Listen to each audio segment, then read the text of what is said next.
Okay, I'd like to call this meeting to order.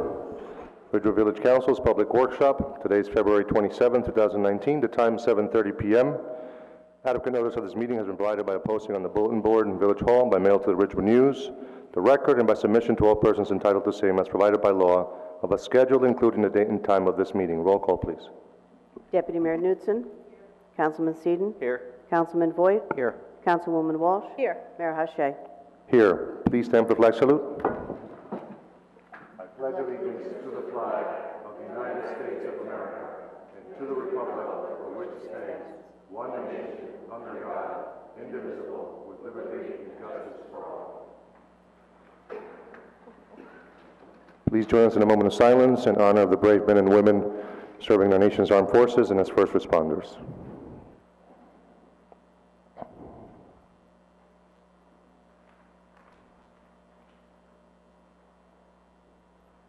Thank you. Okay, we'll open up with public comments, not to exceed 3 minutes per person.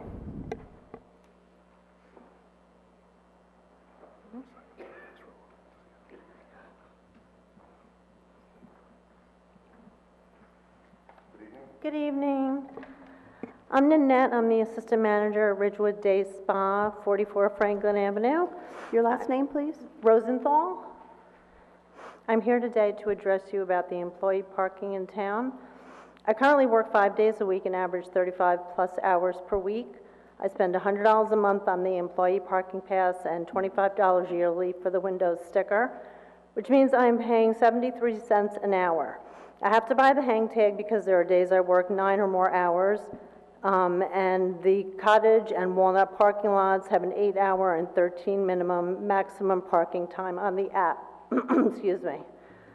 The majority of the businesses in the village are retail, and many employees only make minimum wage or just a little bit more than minimum wage.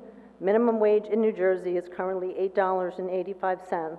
For someone who works 35 hours a week, that comes to $1,239 a month before taxes, and after tax that comes to as little as $1,060 a month. That means that a monthly parking pass is roughly 10% of the take-home monthly income, which is that, why is that? Parking for employees who are here to support the village and the businesses that make it what it is have to sacrifice 10% to be able to work here. This means that after paying parking, they're only left with $960 a month for everything from rent to utilities, food, car payments, insurance, gas, etc. I've had numerous friends who have considered working in Ridgewood, but because of the parking situation for employees is so expensive, they have been forced to decline. The employees in this village not only support the village commerce, but also spend their hard-earned money by shopping, running errands, and dining in town. Targeting the most disadvantaged contributors of value to the village to profiteer is unfair and unacceptable. I would like to propose that for non-resident employees of village businesses who can verify this by showing a current pay stub should not have to pay for parking.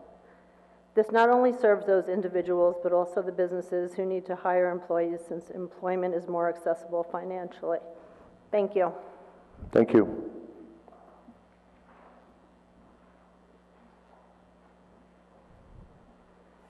Hello. Good evening. Good evening. My name is Ryan. I'm Sue Marie. And we're actually members from the World Mission Society Church of God on Godwin Avenue. And we just wanted to come and present an idea we had. We're part of a club called the SES, which is college and university students. And we do a lot of community services around in our schools and in our towns. So since we're in the community, we had an idea that if we could do snow removal for like 45 and older or elderly, those who don't have family to help them with snow removal. So we just wanted to come and present the idea and also a way to send out our flyer. We can maybe send throughout the community. And also we wanted to know what are ways that we can better assist the town, since I know there's like the issue with the snow removals or any type of way that we can impact even students in our community. We really want to work with the schools and show them the importance of helping others. So as SES members, we stand for Save the Earth from A to Z. So we've been invited to the United Nations. So one of our goals is to fulfill the 17 sustainable developmental goals that the United Nations have to make the world a better place for everyone and to make sure that equality is presented to everyone as well. So that's Right. Is there a flyer? Did you bring a flyer with you? Yeah, I have a Would you flyer. mind? Yes, thank you. Thank you very much.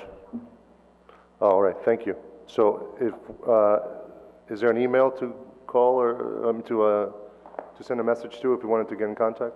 We can give you our information, and that way we can. Would stay you mind in just writing it contact. down? Yes. Thank you. Then we could just start a correspondence, and this way you can explain all of it. 1 second. Thank you.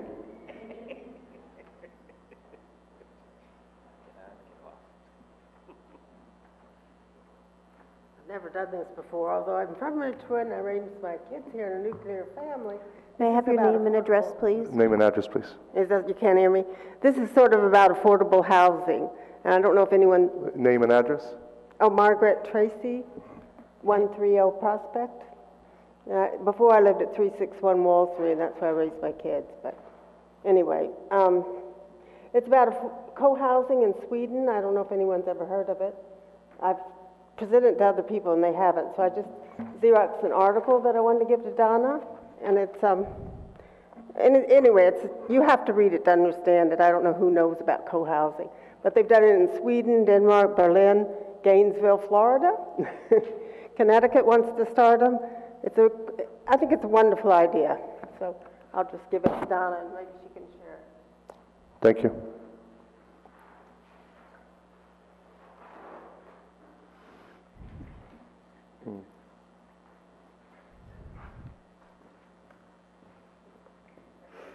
Hello, and thank you for the opportunity to speak today. Good evening. My name is Serena Jacobiello.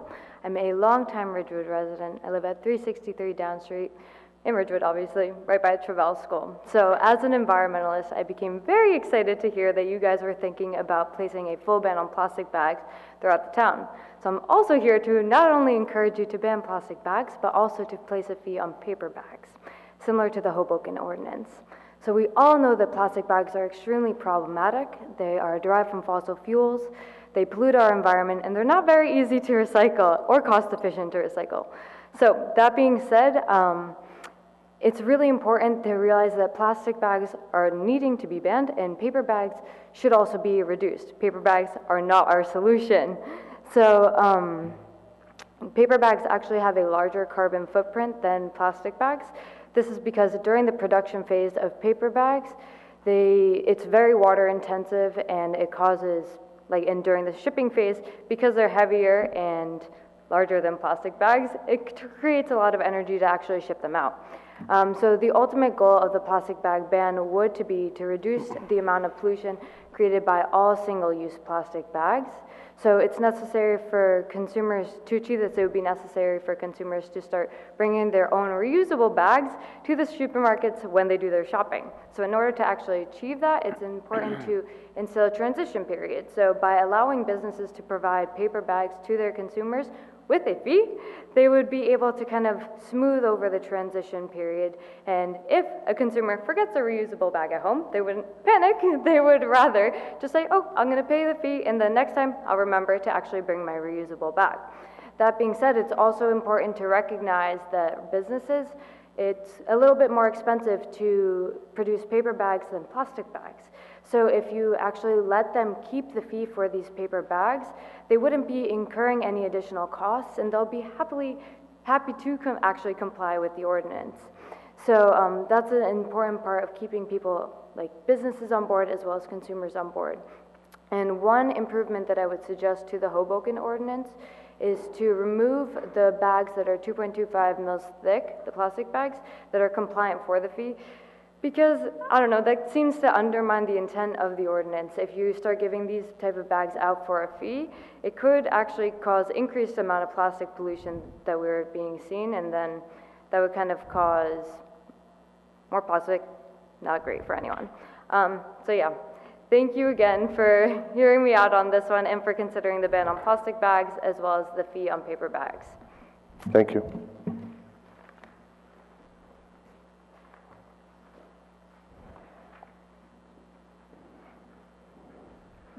Good Good evening. evening.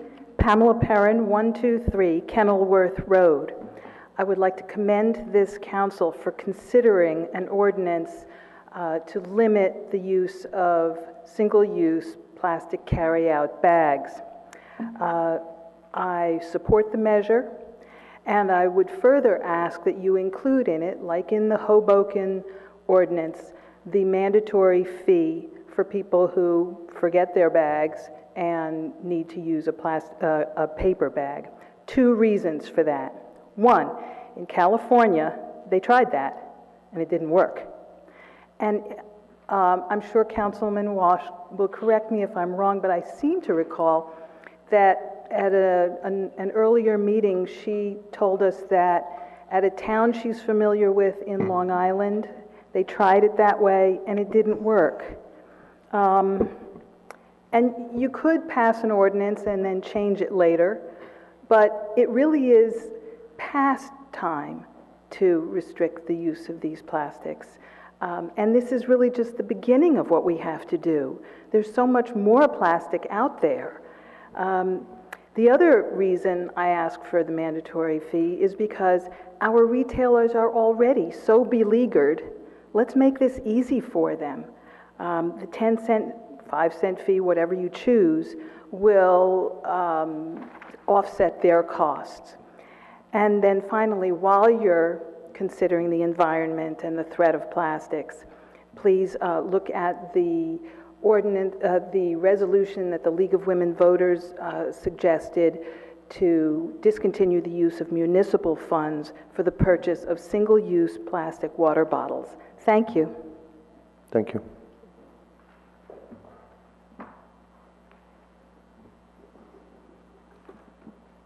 Good evening. Good evening, Paul Vagianos, 280 Rivera Court. I just heard these great proposals about plastic bags and paper bags and such, and I want to take it even one step further. For about a year and a half now, at my restaurant, It's Greek to Me, we've been using paper straws. We got rid of plastic straws. It was a no-brainer. In this country, we now use 500 million plastic straws a day. And I think that the village, which is taking on this issue, should just be aware that this is a viable option. It is slightly more expensive to use paper straws than plastic straws, but the more people use them, the more the price will come down, and it is certainly not prohibitive. So just want to pass along that thought. Thank you.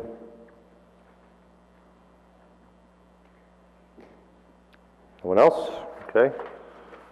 With that, we'll close public comments. Just wanted to, there was something that was brought up about the parking, about there being an 8-hour limit on the app for Cottage Place.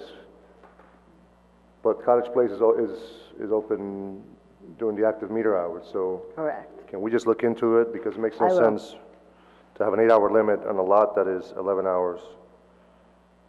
Actually, all-day parking. And that's it. With that, we'll go to manager's report. Okay. We use Gov Deals to auction off our surplus property, and today we sold 3 surplus vehicles, which were actually in very poor condition, but the good news is we received $3,500 for them, so that's a great thing. And I just wanted to mention, I don't think I ever reported on this, at the end of last year, we sold 2 pieces of large heavy equipment, and we got a total of $15,000. We're continuing to do that as we declare property surplus, and we'll continue to use this website to hold auctions to get the best possible price. I know many of you see the senior bus driving around town, and I want to just mention that bus is actually 10 years old and in need of replacement. This morning we opened bids for a new bus that we hope is as reliable as the bus we've been using for the past many years, actually probably more reliable. And fortunately for us, the bus driver will remain the same. Billy is our bus driver, and he does a great job. I want to mention the Board of Education election will be held on April 16th. Polls will be open 6 a.m. to 8 p.m. March 26th is the final date for voter registration. The village clerk's office has someone in the lobby of the library taking voter registrations on that day from 4 p.m. to 9 p.m. So as long as you register by 9 p.m. on that night, you will be eligible to vote in the Board of Education election. This is for any new voters, any young adults who have turned 18, and or people who may have moved within Ridgewood, because you may actually end up in a different polling location depending, if you haven't re-registered yet, you should in your new address. Mayor Hache holds Meet the Mayor every second Saturday of the month from 9 to 11 a.m. in the caucus room. The next date is March 9th. Please call the village clerk's office for an appointment. If no appointments are made, Meet the Mayor will be canceled until the next month. Super Science Saturday is being held this Saturday, March 2nd, at Ridgewood High School from 9 a.m. to 1:30 p.m. This is the 31st year that it's being held. Students are encouraged to share their own science experiments and enjoy free presentations made by the Liberty Science Center. And then they will also have indoor drone racing, the Great Paper Airplane Contest, outdoor drone racing, the 30-foot egg drop challenge, and a live rocket launch. The annual weight loss challenge postcards will be mailed soon. The challenge begins on March 24th. I just want to mention again, I think I mentioned this a couple weeks ago, we have seen several dogs running off leash in Memorial Park at Van Ness Square in the middle of the Central Business District. I want to remind everyone the only park where dogs are allowed and on leash only is at Habernickel Park. I also want to mention that geese are a problem. If anyone finds geese nesting on their property, please call our health department to report your observation. We are going to start with Geese Peace protocols again, and anyone wishing to volunteer for Geese Peace, I encourage you to call our health department to volunteer. Thank you. Thank you. Council reports. Councilman Seaton. Thank you, Mayor. The Ridgewood Environmental Advisory Committee and the Green Team met last week. We started the meeting off with a presentation by NV5, who are the firm that's doing the visioning process for the village's master plan. And it was a very exciting discussion that we had, because there's an opportunity to really craft a lot of sustainability and put that as part of as the master plan moving forward. So we're going to work with them to get our ideas to them as a committee. And again, it's very exciting to see this process rolling along.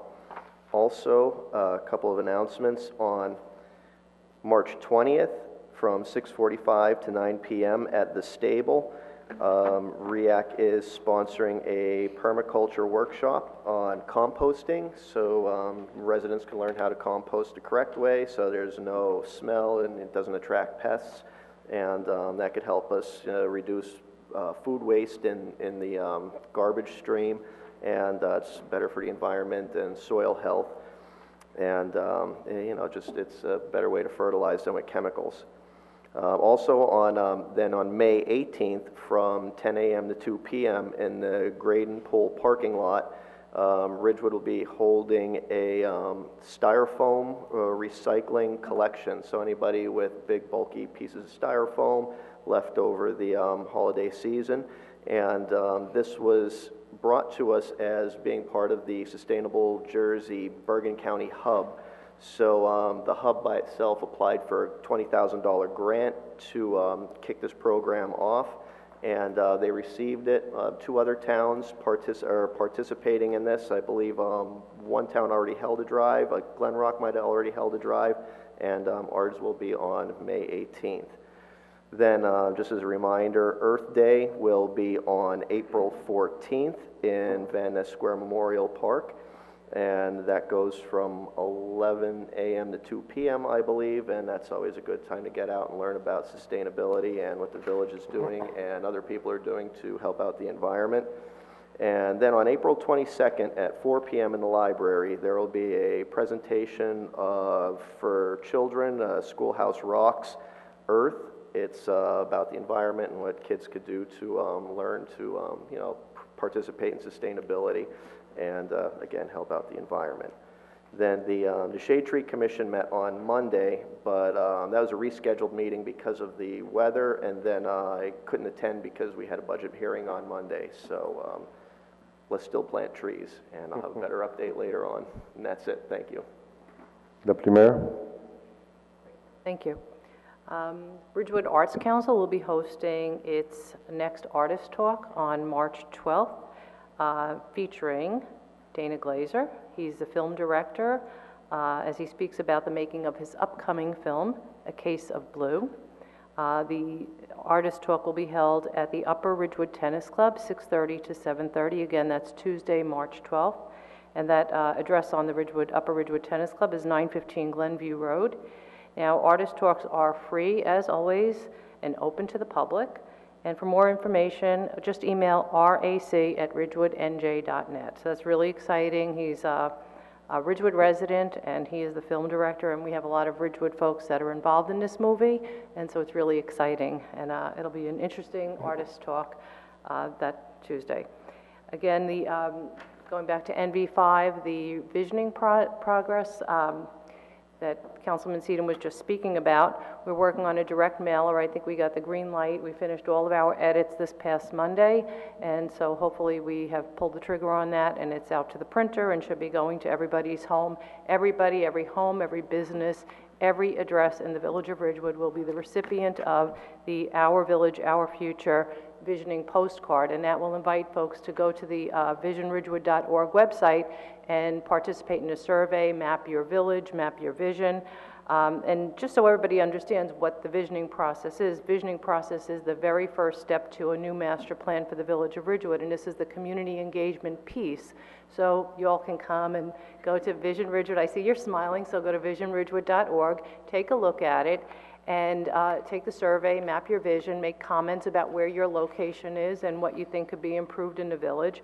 And just so everyone understands what a master plan is a guidance document that sets goals, policies, and priorities for investing in the physical, environmental, economic, and social future of the community. So it's an important forward-looking document for generations to come. So we were looking out 20, 30, 40 years from now. It's a very important piece, and we invite everybody in Ridgewood to come and participate. If you work here, if you visit, go to school here, you live here, please go to visionridgewood.org and participate. Anyone, when this direct mailer comes to your homes, for some folks, they don't have access to computers or they're not really that comfortable. The card will give directions as to how to just contact Village Hall, request a hard copy survey, mail it right back to Village Hall. We're collecting hard copy surveys, and those will be manually input by NB5. So the members of the planning board that are on the master plan committee have no participation in inputting that data, but it will be taken care of by NV5. So that's all I have. Thank you. Thank you. Councilwoman Walsh? Thank you, Mayor. So I just have to report on the library. We had our meeting last evening, and we are happy to say that the author luncheon is sold out. So if you didn't get your tickets, you're out. But we're very happy that is going to be a nice, successful event. With the author? Minjin Lee. The reading marathon is wrapping up, and for those of us that have had kids in the school system, great program, is wonderful for kids to read as much as possible, and you know, they all get a little certificate when they finish. The library trustees, the Friends, they are working on a capital campaign for the Reimagine project. So they formed a committee to explore different options, how they can get some donations to help with that process. And they will be coming to the village next Friday for our budget, for their budget presentation to us. And just as a reminder, we had a budget hearing on Monday. We have one Friday, and then next Monday and next Friday. And everybody's welcome to come and listen in. What better way to spend a Friday night? Yes. Yeah. That's all I have. Thank you. Councilman Boyd? Thank you, Mayor. The Citizen Safety Advisory Committee, our board, met last Thursday. A couple of suggestions for the village. To consider a no left-hand turn sign at the Starbucks exit. Currently, there's a right-hand turn sign. But the problem is there's two lanes. There's a right lane and a left lane. And in the right lane, it says no left. It says right turn only. So what they're suggesting is taking that sign off and putting no left turn for both lanes, because some people still in the left lane continue to turn left, which is a no-no. There was a request to repaint the faded arrows on Union Street as well. There continues to be the issue of people going the wrong way daily down Union Street. And if we can make it abundantly clear that, you know, there's only one way and it's to go north as opposed to south, that it would help immensely. Some of the issues they have is most especially with the physician's office at the top of Dayton and Union. They continue to go down the wrong way, so we should put signs there to make sure they're only turning right. There continues to be issues with the drainage on Union Street, and that has caused a sheet of ice, especially during the wintertime, which should be looked at. NV5 is meeting with CSAC on the 21st of March to go over the visioning process, so they're continuing to move along with all the different committees, which is great. The other issue that has come up is they'll be putting sidewalks along West Glen as you go west on West Glen up the hill. They're going to go up to about Hillcrest. And so the issue that may arise is that as students and children going to Willard walking up that street, they're going to probably cross at Hillcrest. And Hillcrest is a dangerous intersection because you have that hill there, and the people coming down that hill are not going to see the kids crossing. So we should look into options as it relates to, once you fix those sidewalks, what we should do with that particular intersection, whether there should be some kind of light for crossing or some way to slow the people down coming down the hill east on West Glen. So if we could look at that, that would be great. So that's it. Thank you.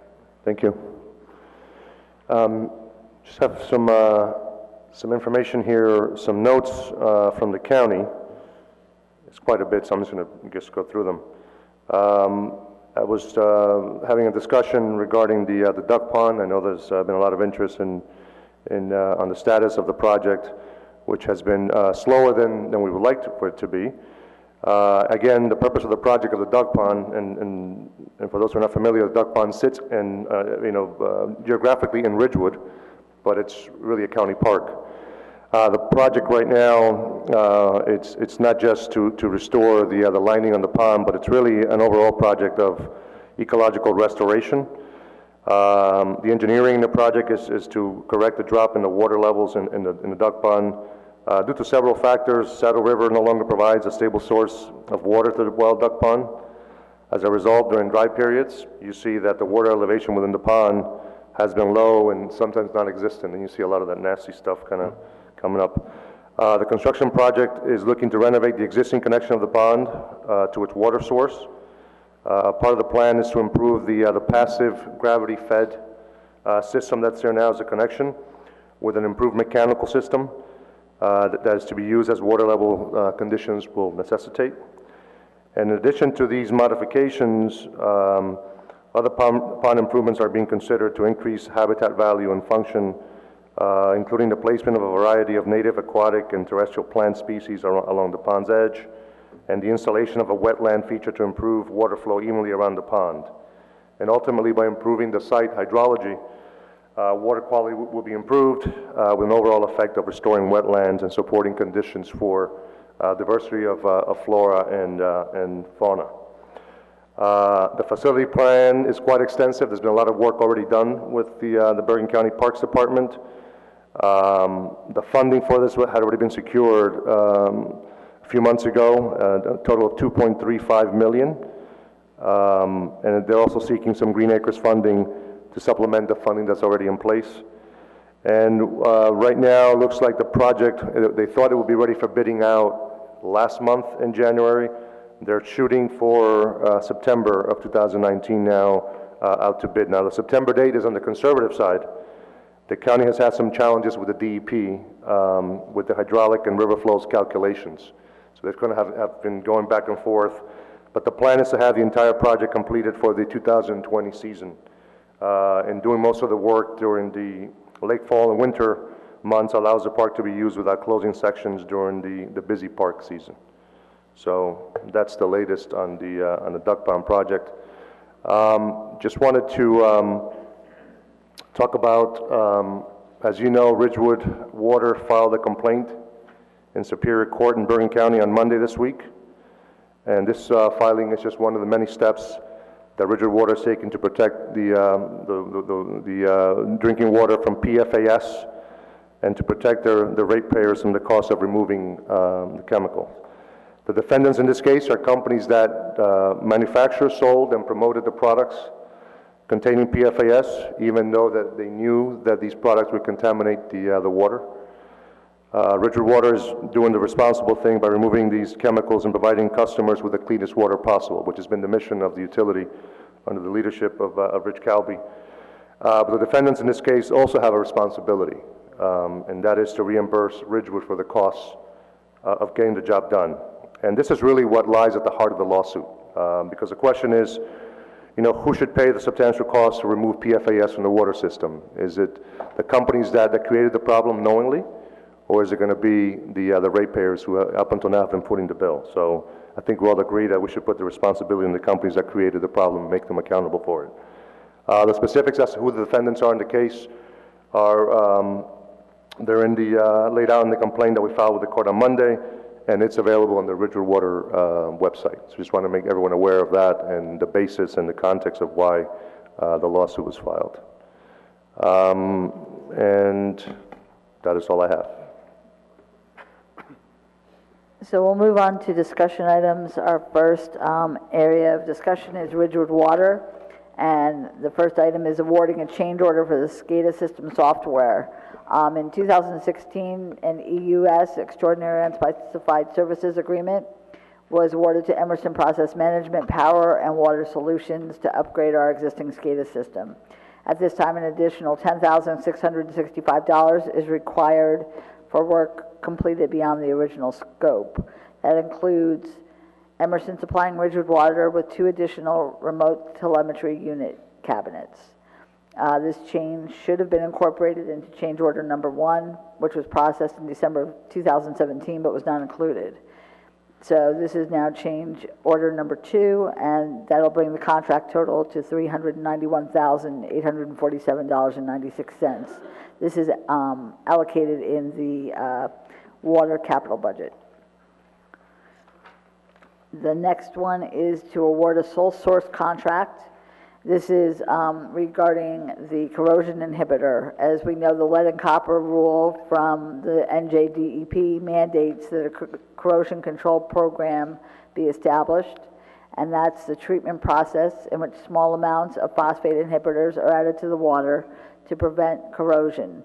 The phosphates create a thin coating on the inside of plumbing materials, preventing the corrosion of lead and copper into the water. In 2013, we did a pilot program utilizing polyorthophosphate to control corrosion in the system. Based on the success of this pilot program, Ridgewood Water installed the inhibitor ESC 532 at all of the active treatment facilities. ESC Environmental uses a unique blend of polyphosphates and orthophosphate that is developed and distributed solely through their company. Utilizing a consistent formula via the same blend is important to maintain the corrosion control. So this is the recommendation to award a sole source contract to ESC Environmental out of Glenville, New York, in the amount of $210,000 for the year 2019. And this is in the operating budget. The next item is, in February at the public meeting, we approved a resolution for the purchase of a Caterpillar backhoe loader. The resolution was approved with funds coming from the operating budget. It actually is from the capital budget. So we're going to redo the resolution to correct that error. So that's all that is. The next item is under parking. It's reviewing parking in all lots after 6 p.m. Mayor Hache and I had a discussion, and as you know, we approved having anyone being able to park in the train station lot from 6 to 8 p.m. or after 6 p.m., and they do have to still pay the meters until 8 p.m. And this way, as the commuters are leaving the lot, it frees up those spaces for people who may want to shop or dine and use those spaces. And so the suggestion was to allow that in all of our parking lots after 6 o'clock p.m., again, with the people parking having to pay until 8 p.m., but they could park in the commuter spots, they could park in, the regular shopper diner spots. They would be able to park there anyway. But this is especially important in the Hudson Street lot because we have a large concentration of restaurants in those 2 blocks, and many times those commuter spots have been emptied as the commuters come home, and then diners are coming in and parking there, not realizing that they can't park there because that's only for commuters. So it's up for discussion. Yeah, so that was, I think it was a great suggestion that was brought up. Started with the train station parking lot because a lot of diners in particular use that lot at night and they walk under the tracks to go to the restaurants. And through some observation looking at Hudson Street, and I think other lots arguably, it really made no sense to have these spots still occupied till 8 p.m. as the commuters are leaving, that they don't really come back to claim their spots. So it was just, we were depriving, valuable parking to our shoppers and diners. And at the same time, I think it's also a revenue opportunity because these are spots that are, that could be used and turned over between 6 and 8 p.m. without requiring the use of a parking permit. Yeah. Yeah. No, go ahead. That's okay.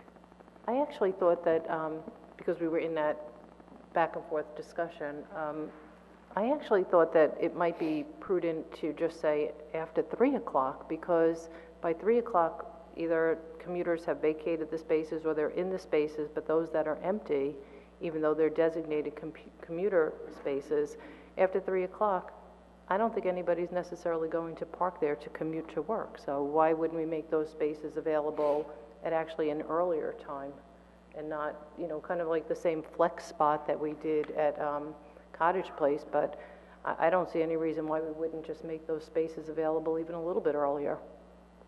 Just a thought. Yeah, just, the issue that I always have, the thorn in my side is we come up with a lot of great ideas, but enforcement becomes a big issue. I think it's adding another layer of confusion, and the 3 o'clock is what we call the dead zone anyway, so that's when a lot of unfortunately, a lot of the downtown kind of goes to sleep until the restaurants open up at 6 o'clock. So it's a time where there's plenty of parking available throughout anyway. It's not really a lack of parking during that time. From 3 to 5:30, even 6 o'clock sometimes. The drop, what the retailers call the drop during that time. I mean, I just, to me, it's 6 of one, half dozen. If you're going to change it, I don't know that it adds another layer of anything. It's your 6 o'clock, you're either 6 o'clock or 3 o'clock. You're adding another layer no matter what, right? You're adding a layer maybe I'm missing something. You're adding a layer regardless because you're saying that those spaces that are typically for commuters all day, we're going to reduce that and set that back to 6. What would the difference be if you just set that clock back to 3 and just at least made them a little bit more flexible? I don't think setting the clock back is any much of a problem. I think that there's already so many different changes in the times, and I think there's a lot of stuff for, I think, just the public to remember and keep in mind, and enforcement to try to also carry out as well. I think it's very difficult. Well, I'll just give you a personal example. My wife parked in Hudson Street at 2 o'clock in the afternoon. She got a ticket. She was in a commuter space that was Yeah. empty, and Yeah. that's the whole point. I think that So I understand your point, Deputy Mayor. Maybe 3 o'clock might be reasonable. I mean, I don't know how you guys feel. Like, in other words, if the spaces are empty and there's no allowance for utilization of those spaces, it is absolutely all 100% lost revenue. If you make the allowance for people to come in and park, well, then it might generate additional revenue. But in the other scenario, it's zero. So but I'm sorry, your wife got the That's ticket. okay, she paid her ticket. Yeah, I was going to say pretty much the same thing that Deputy Mayor Councilman Voigt said, except I was going to use 4 o'clock instead of 3 o'clock. But, I mean, to me, it actually, the time, you know, it's whether it's 3 or 4 or you know, maybe 6, but I could see it coming down a little bit, you know, in time. And it's almost like taking away an actual layer of enforcement, because now you don't have to go through and look to see if someone has a tag and it's 6 o'clock. Well, even if you did have to do that, what's the difference of doing that at 6 or at 4? Because you'd still have to remember that the time changed and that the spots are open. And some people might only commute for a half a day, or they'll come back, or they won't come back, but, you know, the spots will be open from, you know, an earlier time. So, you know, since we need as many spots as we could get. So if he thinks, if the wife got the ticket at 2 and you think 4, I still stick with 3, but I leave. We average it out, it's 3 o'clock. 3 o'clock it is. So, does everyone agree with 3 o'clock then? I'm okay with 3. 3 o'clock. Yes? Yeah. Councilwoman Walsh, yes? All lots. Okay, all the that's the lots. thing, is we're gonna have to now change the train station also. Right. Because right now, the train station will go into effect on March 5th. So I guess on March 5th, it'll be 6 o'clock. Then it's gonna change to 3 o'clock in April, sometime in late April, because that's when we'll adopt this ordinance. So, The only, you know, as I'm listening and thinking about this, I would imagine that those that bought the permits might feel a little slighted that, you know, they're basically paying for the full day, and then somebody is kind of going in afterward, you know. Well, I mean, Because we're requiring people that commute to buy those permits, and now we're saying, well, really what we're gonna do is, as soon as you pull out of your spot, we're gonna let somebody else come in there during your time, so to speak. I don't know. Look, I mean, you have to exploit that opportunity any way you can, and to see people get tickets at 3 o'clock. What you're suggesting then is we should just leave 100% of the vacant spaces vacant and not let anyone use them because somebody has it reserved, but, you know, which is like anything else. You're reserved. If they come back, there'll be other spaces, so they're just flex spaces, and if the space is vacated. No, that's not what I'm saying. What I'm saying is, we just charge them extra per year so that they could park there all day. And now, why did we charge them extra? If they're gonna now pull out of their spot perhaps at 3 o'clock, somebody else is gonna be, we're double dipping, basically, is what we're doing. So the problem is at the premium spots, is that what you're saying? The concern is with Well, the that whole premium lot slots? is premium. We sell, how many passes do we Well, sell not there? the whole lot, it's the The back. majority of that the front back. lot is we raise them $300 a year. You know, I think you're giving somebody a parking space to commute. And if they leave the parking space, it's not like you're from 8 a.m. until 3 p.m. or 3, they have to leave the parking space for it to be vacated. So if they, Right. then the argument is, then you shouldn't do it for 6 o'clock either, because they should be entitled to a parking space from 8 a.m. until 8 p.m.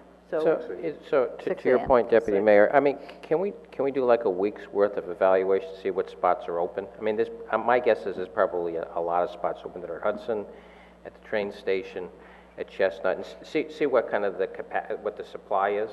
Yeah, train station not so much, but Hudson Street has a lot of spots. Yeah, and if it is, then we should take advantage of that and have them being used in some form or another. Yeah, I don't know that I see it so much as being an issue, because if you commute and you buy a commuter pass and you're in New York City or wherever you are for 12 or 14 hours or 16 hours, then your car's going to be there.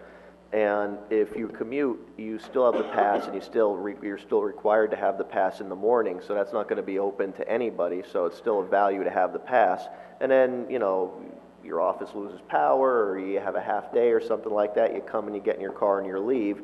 I don't think anybody would feel slighted if they left their commuter spot at 3 o'clock and then came back downtown for dinner at like 5 or 5:30 and expected to get back in that spot, and they had to maybe park somewhere else.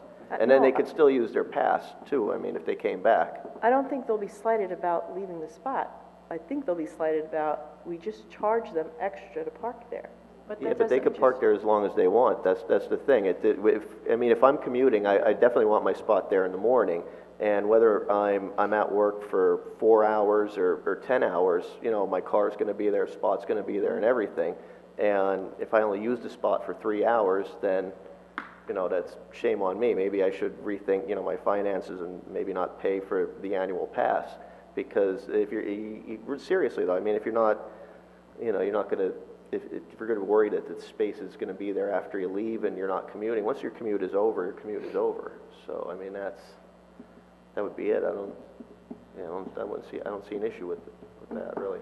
I think it's no different than the flex spaces that we did at Cottage Place. We did the flex spaces. It's the exact same scenario. We have flex spaces. We sold passes for employee parking. At a certain point, we said if those spaces remain empty, anybody can go and park and pay the meter. We did that deliberately because all too often during the day, many spaces remained empty. And I mean, I sat in one of the spaces legally, in a metered space, watched 6 cars in a row get tickets because they were in those employee spaces, but they were shopping in the stores right around the corner. So, but the whole parking, all the spaces were empty. And what we've done is we've said this lot remains empty and nobody can park there unless you want a ticket. So we essentially, you know, we created our own problem. We created another problem. So by doing these flex spaces, just adds a little bit of extra opportunity for people to park. And if we're going, you know, I just don't think that the expectation is that you go to commute and there's parking space. But if somebody comes along then and jumps in the parking space, if somebody else, another commuter comes along and parks in the parking space, then they still wouldn't have their place, right? No, whether they go there at 6 a.m. or leave at 4, as I was saying, I was thinking out loud that we just charge them extra to have this parking at the train. So now, why'd we charge them extra if we're going to let anybody park in that spot from 3 o'clock on? Well, actually, we charged them extra because the rates went up, and the extra cost into that commuter pass had to reflect the increase in parking rates. But my understanding is that a piece of that was reflective of the actual parking rates, because when I think we break it down, they're actually getting a discount. It's actually They are, right. 30% increase versus 50% for the meters. And a meter, so actually they're still getting a discount on the overall cost. So if they were to use that 100% of the time, it would actually cost them more. So we increased the price on the pass, the RPP, because of the increase on the meter rates. So I just think it's important that we leave ourselves some flexibility and options. I'm okay with 3. Okay, so we'll do 3 o'clock. I just want to please request on behalf of our police department and parking enforcement officers that we keep it at that, hopefully for the rest of the year, because honestly, it gets more and more difficult for them to enforce, and then it makes people coming into Ridgewood confused what's happening, and then what happens is and unfortunately, our PEOs get the brunt of a lot of the frustration of people not understanding what's going on. So I would ask you to leave it as is, see how it works, and then we can think of something else next year.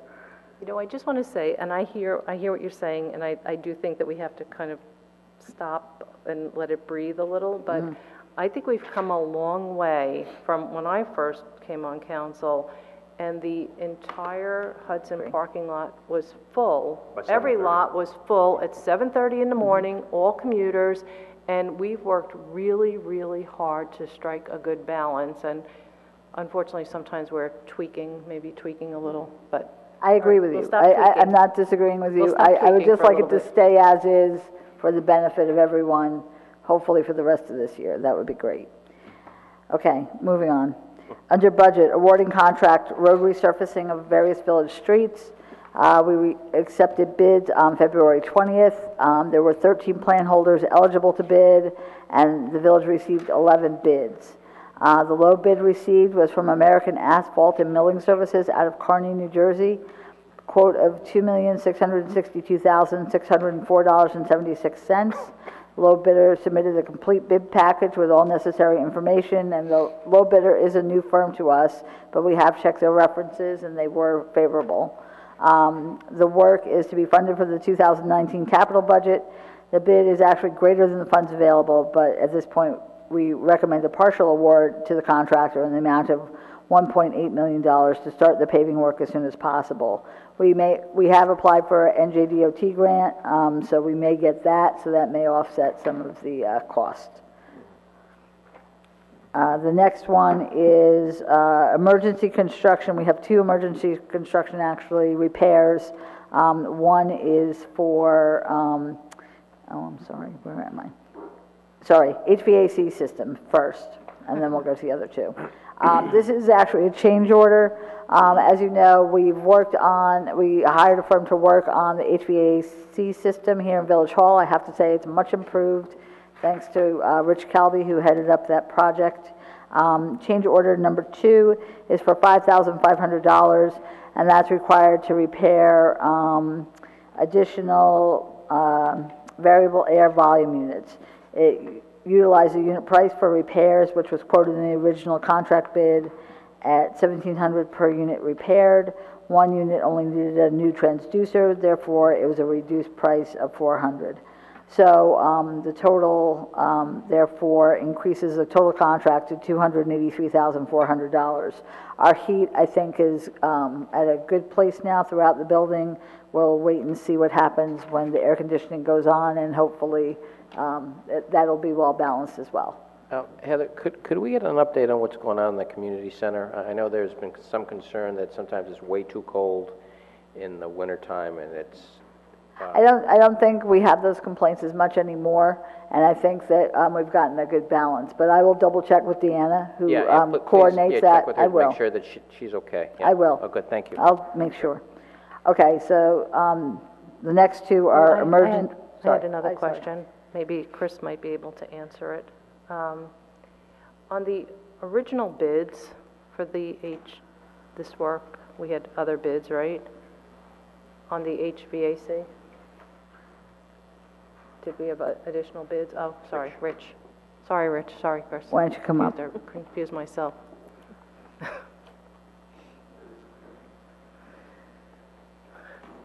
So, I had a question on this. We had other bids on this, correct? Yes. Okay.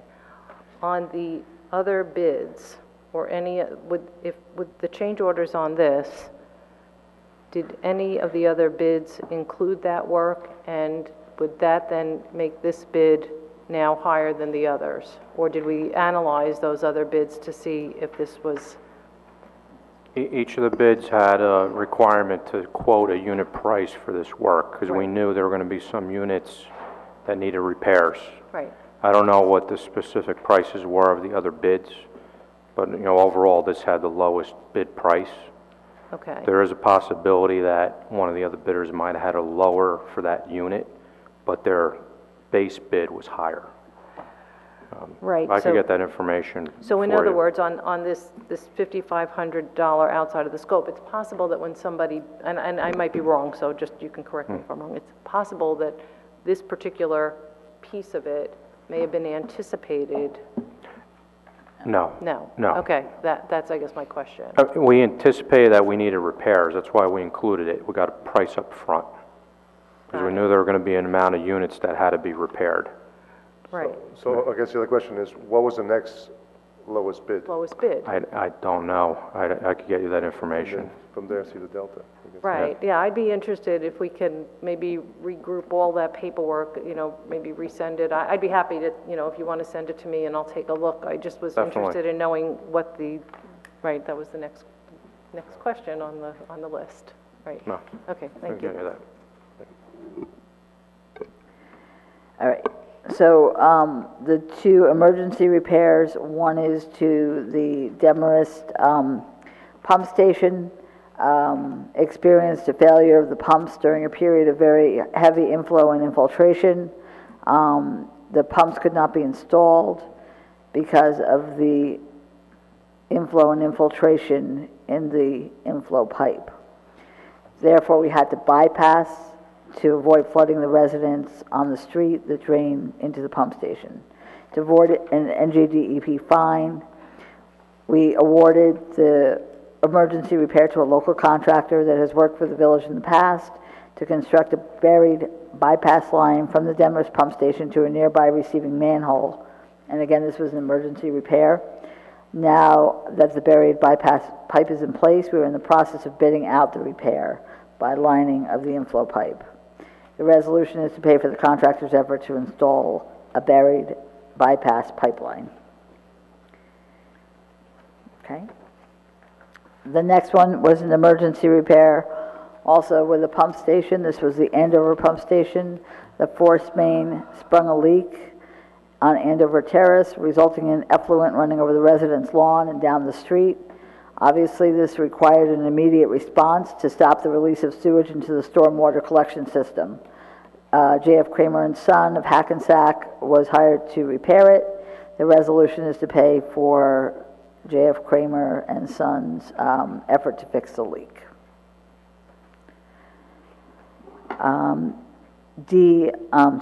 8D1 has been removed from the agenda. I'm also removing 8D2. We'll discuss that next week. Chief Van Gore was at a training exercise this evening and couldn't be here. He'll be here next week. The next one is the proposed amendment to the smoking ordinance. This is a change in the ordinance so that it'll say that all parts of the plant for cannabis will be prohibited except only those that contain the compound or chemical THC. And I'll let Mr. Rogers speak more to this. Yeah, I think when this ordinance was enacted, we were talking about the restrictions with regard to marijuana use. There are certain compounds from the cannabis sativa plant that do not contain THC. That one of those is hemp. And in the way that our definition in the ordinance was written, it included all parts, not only of cannabis sativa, but also cannabis ruderalis and cannabis indica. So we still include those, and anything with THC is still restricted and prohibited. It's just that those that don't contain THC can be sold, are legally able to be sold. And so we're going to allow that. So we're going hemp to and make sure that we CBD? make sure we make that distinction, because hemp is actually a byproduct of cannabis sativa, as is marijuana. The difference is that it doesn't contain the THC. Sure. So CBD oils are okay? CBD oils are okay. I mean, CBD oils are okay, and we also want to allow them to be sold in the village. So. Okay, the next one is a proposed amendment to the ordinance for landscaper services and fees. The first proposed ordinance updates the village's regulations governing landscapers and landscaping services. This new ordinance would require landscapers to register with the village only if they would like to bring yard waste materials from residents' lawns in the fall, such as leaves, to our Lakeview compost facility and to get facility acceptance tickets in order to dump there.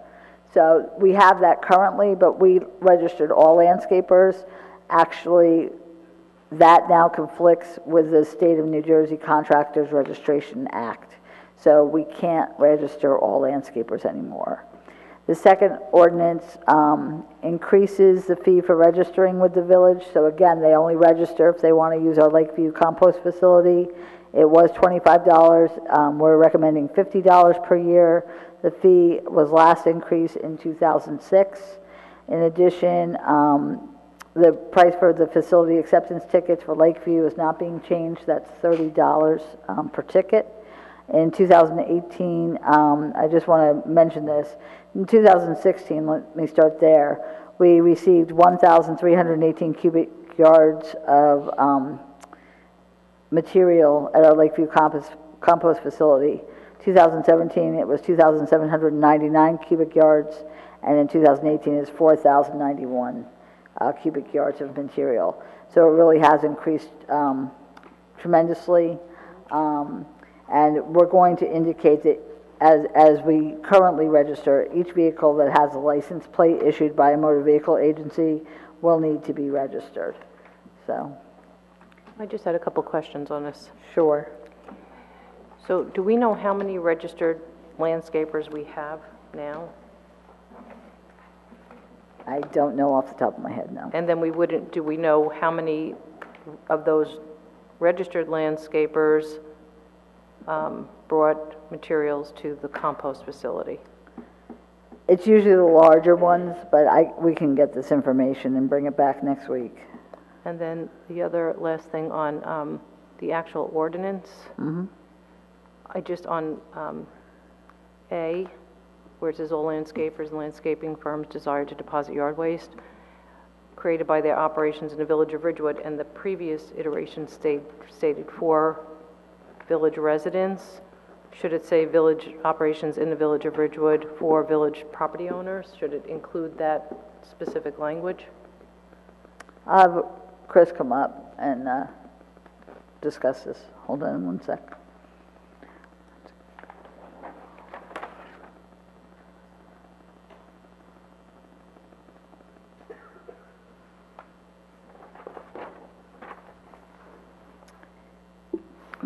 Good evening, Mayor and Council. Hello.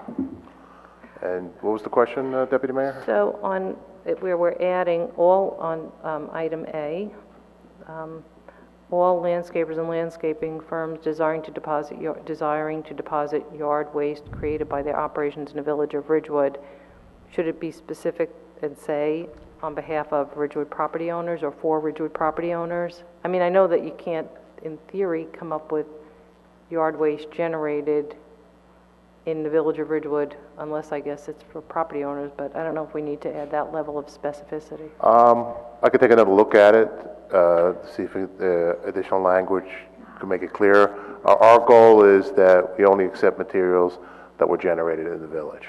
Right. We've been pretty successful with the landscapers that have used Lakeview.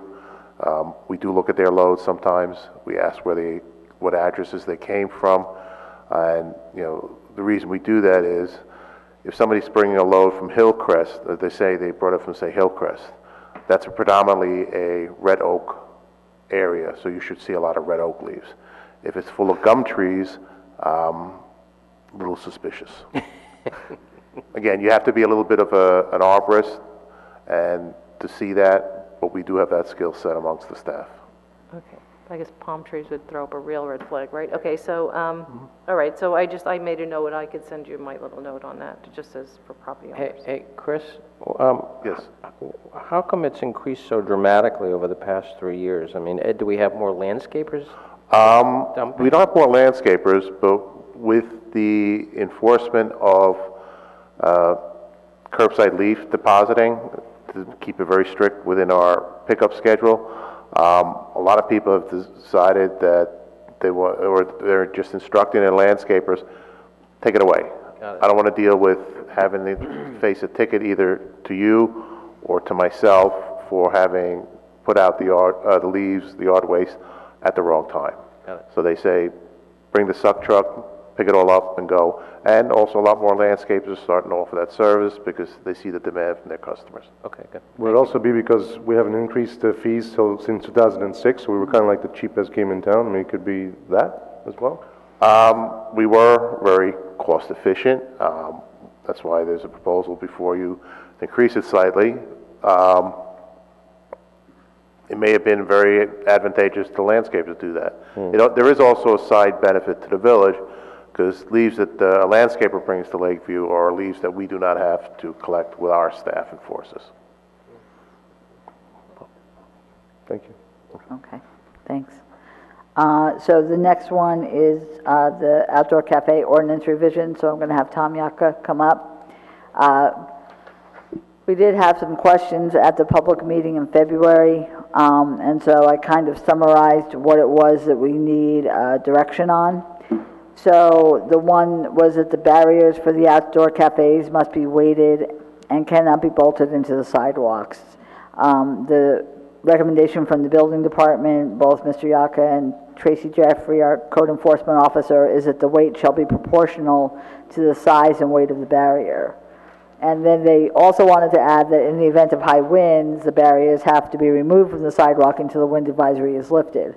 Obviously, the heavy planters aren't going to be removed, but I think we're looking at like the stanchions or the theater type barriers that can be easily removed, that they would ask that those be removed. And this would be, I would assume, in hurricane type conditions or very high winds anticipated. Yes.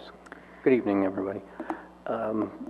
In fact, we had witness of that on Monday morning with the high winds that were ravaging northern New Jersey. Barriers on North Broad Street were knocked over, and some of the planting material wound up in the street.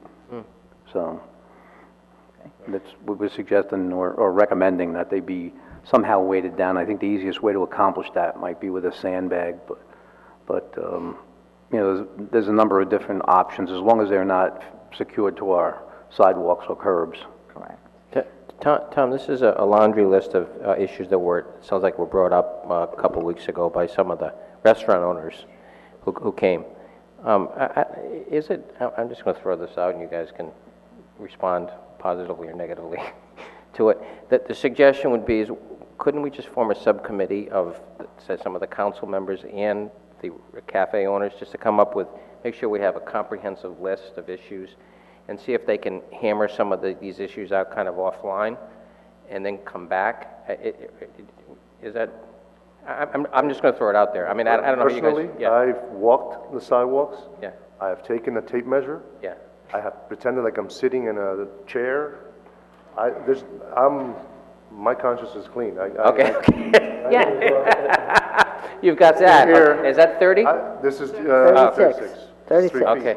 Yeah. So Are you cheating? Are you cheating with that? Are you No, making I actually it 30? had one of those retractable ones. And you know, I think that the importance of this was that we wanted to get this wrapped up Correct. so that we could make certain that the obstructions that have occurred in the past and the violations and all those issues were cleaned up before so that we could issue permits. And on that, can I ask a question? Sure. Okay. Yeah. So, and I just wanted to make certain, because we're saying that cannot be bolted, but they actually can't be permanently attached to any Correct. village Correct. property. Okay. Correct. Yeah, I'm good. I'm good with this. Okay, The everyone's first okay with bullet this point. first proposal? I figure this is the First one, best yeah. way to go through it. Okay, the second that's fine. one is that we have already said that where there's parallel parking, or there's actually no public parking, or there's a loading zone, that we'll have it 6 inches from the lip of the curb. We had someone get up and ask about cafes adjacent to the 45-degree angled parking, and whether it should be 6 inches from the lip of the curb. The recommendation from the building department is actually that it be 12 inches from the lip of the curb, for the reason that there are meters there. And for people to be able to reach the meters, if it's 6 inches, it's going to happen, as the deputy mayor pointed out, where she had to reach over someone dining at an outdoor cafe table in order to pay the meter. If there's 12 inches there, someone can fit between the table and the meter and be able to pay the meter. And then it is also that no barriers can be placed in the required 3-foot openings between the barriers.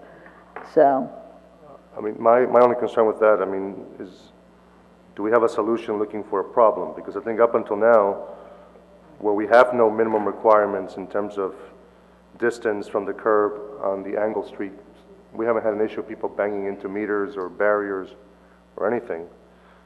And if we're talking about not too long in the distant future, taking out the meters to replace them with kiosks, right. again, I think we're, you know, I mean, and I talked to all the restaurant owners, there have been no issues with people hitting barriers, meters on the 45-degree angle park streets. Yeah, and I just want to, actually, I agree, and I've never had a problem with the angled parking, and the issue I had where I had to step over and kind of work through, and I was practically, people were right next to me at a table having dinner and wine, and I was trying to squeeze in and pay the meter. It was a little awkward. But I've never had a problem on the angled parking spaces, so I almost feel like that should just be a wash, as long as they're adhering to the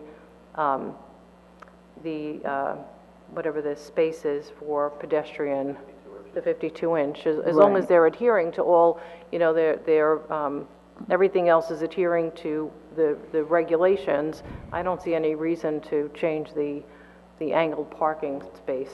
Okay. Because actually, even on the angled parking, because when you're angled parking, your car, only the front part of your car is into the curb, right? I mean, I'm Right. kind of trying to visualize this, but if you're parking, right, your car goes in on an angle, so it could only be that front bumper that would be nearest to the curb. So, it doesn't have to be a- so what are you guys saying? I want to make sure I'm clear. No, we think You- the angled parking should it as just is. leave it as Leave it as is. is. Okay, without the 30 inches? Right, Yeah, that's fine, right. yeah. okay, Well, yeah, yeah. actually, currently now, the only one that's 6 inches is the parallel. So do you want to change the 45-degree angle to 6 inches from the lip of the curb? Can we leave it as, just as As is? it Believe is. it at 6 inches. Right, leave the angled parking just as is. But it's not at 6 inches, it's at 30 inches, because every one except the parallel parking is Okay, so 30 we- inches. No, sorry, as is before this ordinance. What is it today? Well, it is today 30 inches, because we So have that's met. 6. Right, that's what I'm asking. So Okay, we want to just make whatever we need to do to make it 6 inches. to make it 6 inches. Okay. That's what we want to do. Okay, got it. And then also, but we also need that there can be nothing placed in the barriers in the required 3-foot openings. Right. Because that allows people to get onto the sidewalk. Okay. Right, of course. So the next one is the height of the planters, including the plant. This was originally 3 feet, if you recall. Then you agreed to put it to 4 feet. We had a restaurant owner come and say they wanted it higher than that. So Mayor Hache has a visual here that he's going to show people where, 4 feet is and where 5 feet 4 would feet be. here. 5 feet.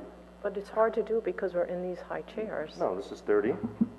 At 18, that's 4 feet. Yeah, but they can't see it on the No, other because side. their chair is lower, so you have to go like this. So Now your this is chair where is my chair. Everybody can. Right. Now I'm at So 18. now, where is your 4 4 foot feet is mark? right here. Ramon, they Right. can't see it on the other side. Very, All very right, so scientific it's up, approach. so It is. your head is still over it, but so if we're the two of us are sitting here and we're just having dinner, Sure. you're lying, and, Thank you. okay. So your head is still over, but mine isn't. If we increase it to 5 feet, It's way too too high. high. So I think 4 is fine. I think we're Oh, almost, so when you're looking out at the, whatever it is, you'll be able to see. Right. Got it. Okay, so we'll leave it at I think 4 we're gonna feet, leave it at 4. correct? yeah, I agree. Everyone agrees, 4 feet? Okay. The next one, I'm sorry, is the dates for the outdoor cafes, whether or not it should remain at March 1st to November 30th. Again, this allows there to be a time during the winter months when we are able to clear the snow or the ice, when we can look at the sidewalks to see if any improvements need to be made come spring. So it's beneficial for that respect. But So I had this thought, as I was looking at this, that I like the idea that we have that time to clean up, but maybe we should go to December, like 26th or something. well, we just do it to the end of the month. That would be the Right, easiest fine, way. okay. And the only reason I'm saying that is because, there were days, just like there was that fluke day that was really warm and beautiful and everyone hung out outside, but that's, a fluke in January or February. But in December, actually, winter starts on December 20th, right? Or December 21st. 21st, yeah. 20th, So- 21st. You're still kind of in the fall, and you do get those warm days, and that's during the holidays, and so that might be a plus to just leave that through December the 31st, and then not have anything, make sure everything is clear so we can make certain that, we take all of our checks and everything. Does that make sense? I don't know, I just think maybe it makes sense. I'm still in favor of having it all year, and just for this simple reason is we want businesses to do business. And if there's an opportunity for them to be able to do business, even if it's on a rare occasion, maybe 5 or 6 times during that time frame, they should have the opportunity to do that. And I just feel like we're restricting our downtown from doing what they need to do in order to be viable. So I'm in favor of the whole year. I don't know how the rest of you guys feel. I know that some of you are, want to keep it restricted, but Bernie, what do you think? So I guess the conversation we had last time was, we really don't know when the weather is going to be good, bad, or whatever. So as much as I like the idea of going through December, we might have very cold Decembers and then a really warm January and February, so, you know, so, I mean, I only suggested through December because Yeah, 'cause that's it's the fall. fourth quarter. Yeah, it's Well, and fall. it is the fourth quarter, and it is a busy shopping season, Yeah. and that's why I just thought there was a Yeah. benefit. I do get that, I mean, you know, Yeah. that we had a couple of reasons to say we wanted everything clear, at least for those 2 months or for a period of time, because we want to make certain that the snow is cleared properly, that around the meters are cleared properly, that when there's no snow on the ground, that our staff can go out and make certain that any sidewalk repairs are noted, that there's, you know, a comprehensive list of where there's work that needs to be done. And I think it's important that we have that opportunity and that, you know, the staff can get out there and see that and have, you know, job tickets. I would think that January and February would probably give us ample time to survey East Ridgewood Avenue and the other areas that are affected by the outdoor dining. I mean, if it was to be extended to the end of the year, I don't know if that would really pose a problem as far as doing our assessments. I mean, I think that's fair if it's just January and February. Yeah. I mean, I was in favor of March 1st to November 30th, but still, as long as if we could get everything done we need to in January and February, and it's after the fourth quarter, and it's, you know, more than likely going to be cold those months anyway, unless it's a rare occasion. So I'm good with the 2 months. Good. Okay, so the decision's December 31st. December 31st. Okay. The last one was whether or not private property outdoor cafes should be held to the same standards as those on public sidewalks. I want to let you know the fee has always been charged to the outdoor cafes on the private property. In speaking with Tracy Jeffrey this afternoon, she did indicate that for the other standards on private property, she obviously still wants the 52-inch for strollers, for people in wheelchairs, for those who may you know, need cane or need more width to be able to travel. But the barriers, she said, could be any height unless, as long as it doesn't create site obstructions for either pedestrians or for vehicles. So there are only 7 properties that are on private property, only 7 properties that have private outdoor cafes on private property. So, so of those, there's maybe 1 or 2 that, because they're at a corner, couldn't have like a 8-foot-high planter because it would be an obstruction. Other than that, they could do so. We've actually never had a height restriction with, I don't think with the planters, have we, in the past? I don't believe we've had one in the Yeah. past. The only thing we So- regulate in height is the minimum height of an umbrella. Correct. Umbrellas we did. So in any case, so I would say that we should, you know, still have the 52 inches and then just make sure that whatever barriers they use have to be one of the approved barriers. But if it's something like a planter, if they wanted to have a larger plant, they could do so as long as it doesn't create an obstruction. Yeah, I mean, I'm not 100% sold on the idea of charging for the private property cafes. I understand the reasons why. I think we need to, but the issue that I have with this would be the 52-inch. I think when we talked about doing the modifications to the outdoor cafe licenses and the requirements, was really to protect the public and have that 52-inch clearance in the right-of-way, enough distance to be able to open a car door and exit and enter a vehicle. To get into now dictating what happens inside of private property, you know, do we require 52 inches between tables inside the restaurant currently? We don't. For those on private property? Private property, no. Inside the restaurant? Inside a restaurant. No, not inside I mean, a restaurant. because it's not really affecting the public right-of-way and safety and so on. I think to impose a 52-inch standard on private property, which is not really affecting the flow of pedestrian traffic, I think it's the wrong thing to do. So So that would exempt the 7 licenses for 52-inch. those on private property? Yeah, they don't even put stuff up. So we started outdoor Walk it on, any of cafes in approximately 1993, I think. Right. And since that time, we've always licensed the ones on private property. But, you know, if we don't license them, then we won't enforce either. No, licensing is fine, just think the 52-inch requirement Okay, I thought you said inside you of didn't private want to property. have them No, I pay. said, I'm not 100% sold on it. Oh, okay. I can understand why we have to do it because of the Okay. licensing requirement. My only issue with all of this here is the 52-inch passageway. I think most of them have it, because I'll name the ones that, I think they have it, but to require, it, I think is overkill. No, that's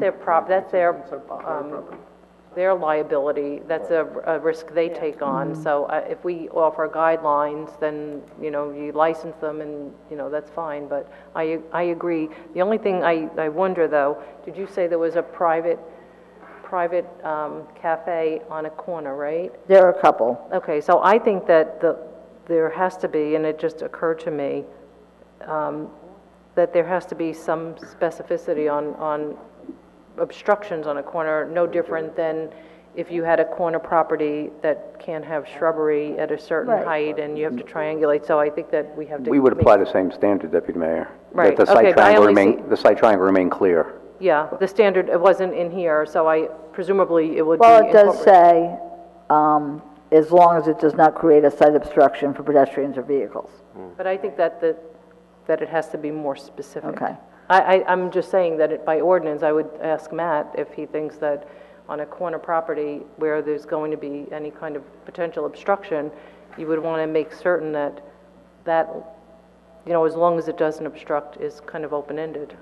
I mean, if it doesn't intrude into the public right-of-way, then it's still on private property. And then the next thing you worry about is the site, you know, site distances or site zones. Right. And as long as it's not an obstruction there, you should be clean, so. So I mean, would there you- really isn't anything else that we can regulate because it's really safety and health. And from that standpoint, we, you know, as long as they don't protrude into the right-of-way and they maintain completely on their property, then, you know, that's what you have to do. Maybe So- we could just extract that section of the ordinance that shrubbery already on the exists and corner. insert it in here. I think you'd have to, because I think that otherwise it's kind of a little bit You know, it's left not just open the to seating, but- interpretation. And it's not just the seating, it's whatever the operation is. Right. If that includes their shrubbery, that shrubbery cannot go into the right-of-way. Right, Does but so that, yeah, because there's already an ordinance, like when There somebody is. puts a fence up, Yeah. that when you're on a corner, you can't have a solid, well, you can't have shrubs that can't are have at shrubs, you can't have certain- solid, you and- can't have SB That like disrupts that. the sight line and the, Yeah, Right, So we'll just insert that language into this? yeah. Yes. okay, that works. Okay, so those were the items that were actually brought up last week. I don't know if there was anything else that you wanted to discuss, but we listened to the recording. Oh, okay, Deputy Mayor. No more tweaking, we're good. That's it? Okay. We're good. So, what we will do is we'll put together an ordinance, and I'll, you know, make sure Matt looks at that wording for the corner properties that are on private property. And, we'll introduce it in March, adopt it in April. And what we've agreed to do is that anything that we do, introduce here, we will not, since everyone's in agreement, right? Everyone's in agreement? We will not enforce, we will go by these new guidelines. And so therefore, because it will be adopted, and some people may certainly want to have outdoor cafes prior to May. Right, of So course. we don't want to hold them back from getting them pending this ordinance. Do we have to adopt a resolution to? It's an ordinance. No, I know, but do we have to adopt a resolution to assign these to anything that's done beforehand? To assign to what, I'm sorry? So, well, I'm just saying, do we adopt a resolution to permit that to be applied before? Oh, I see what you're saying. I don't know if we can do a resolution to say that we'll just wait until this ordinance is adopted for enforcement. So just like we well, if suspend there's an nothing- ordinance? Yeah, But- but that's something that's already on the books. is it? Yeah, see, this doesn't exist yet. Right, So you don't have to suspend it. okay, fine. No, I wasn't saying suspended, I was saying a resolution to enforce it Saying before it's it not gonna be becomes- But you enforced. can't Just- enforce it until it's a law. Apply it. Okay. All right. So, okay, I'm gonna get to the next one. My next one, so that's it, right? Okay, good, thanks, Tom. Okay, thank you. The next one is the annual maintenance agreement for the Water Pollution Control Facility SCADA system.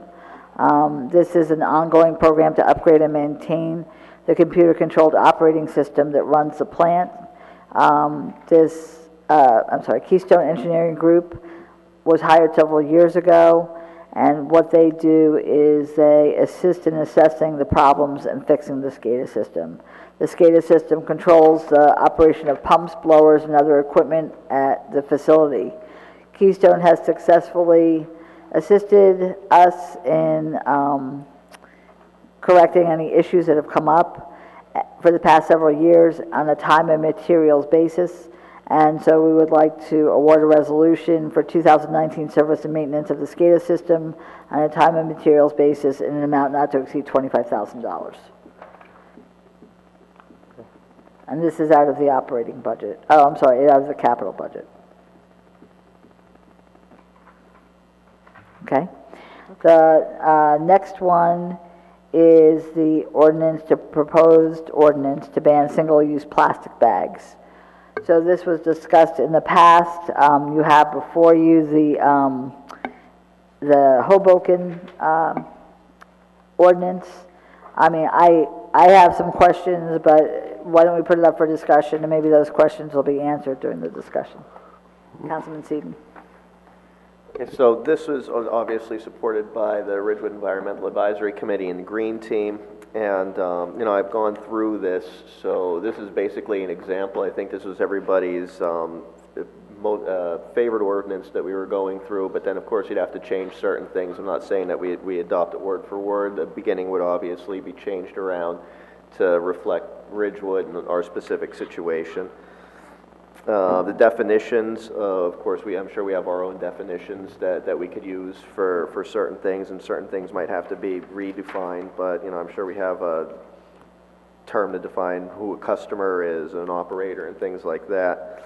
Some of the other things that seemed to come up were the fee for plastic or for paper bags, and as you heard that some people have tried that and it really hasn't worked out all that well. I mean, that's up for discussion. I don't know if we necessarily need to dictate what the fee is, but maybe allow businesses to define what that fee is, because you know, they get to keep the money, they have to incur the cost, and then they could look to offset and see what they're saving and not having to buy plastic bags too, which would obviously be a savings. And you know, just kind of let the businesses decide what might work for them. There's several, one of the things, the remedies section in the beginning talks about the city of Hoboken shall assist operators and retail establishments by referring them to the appropriate municipal websites for information and everything.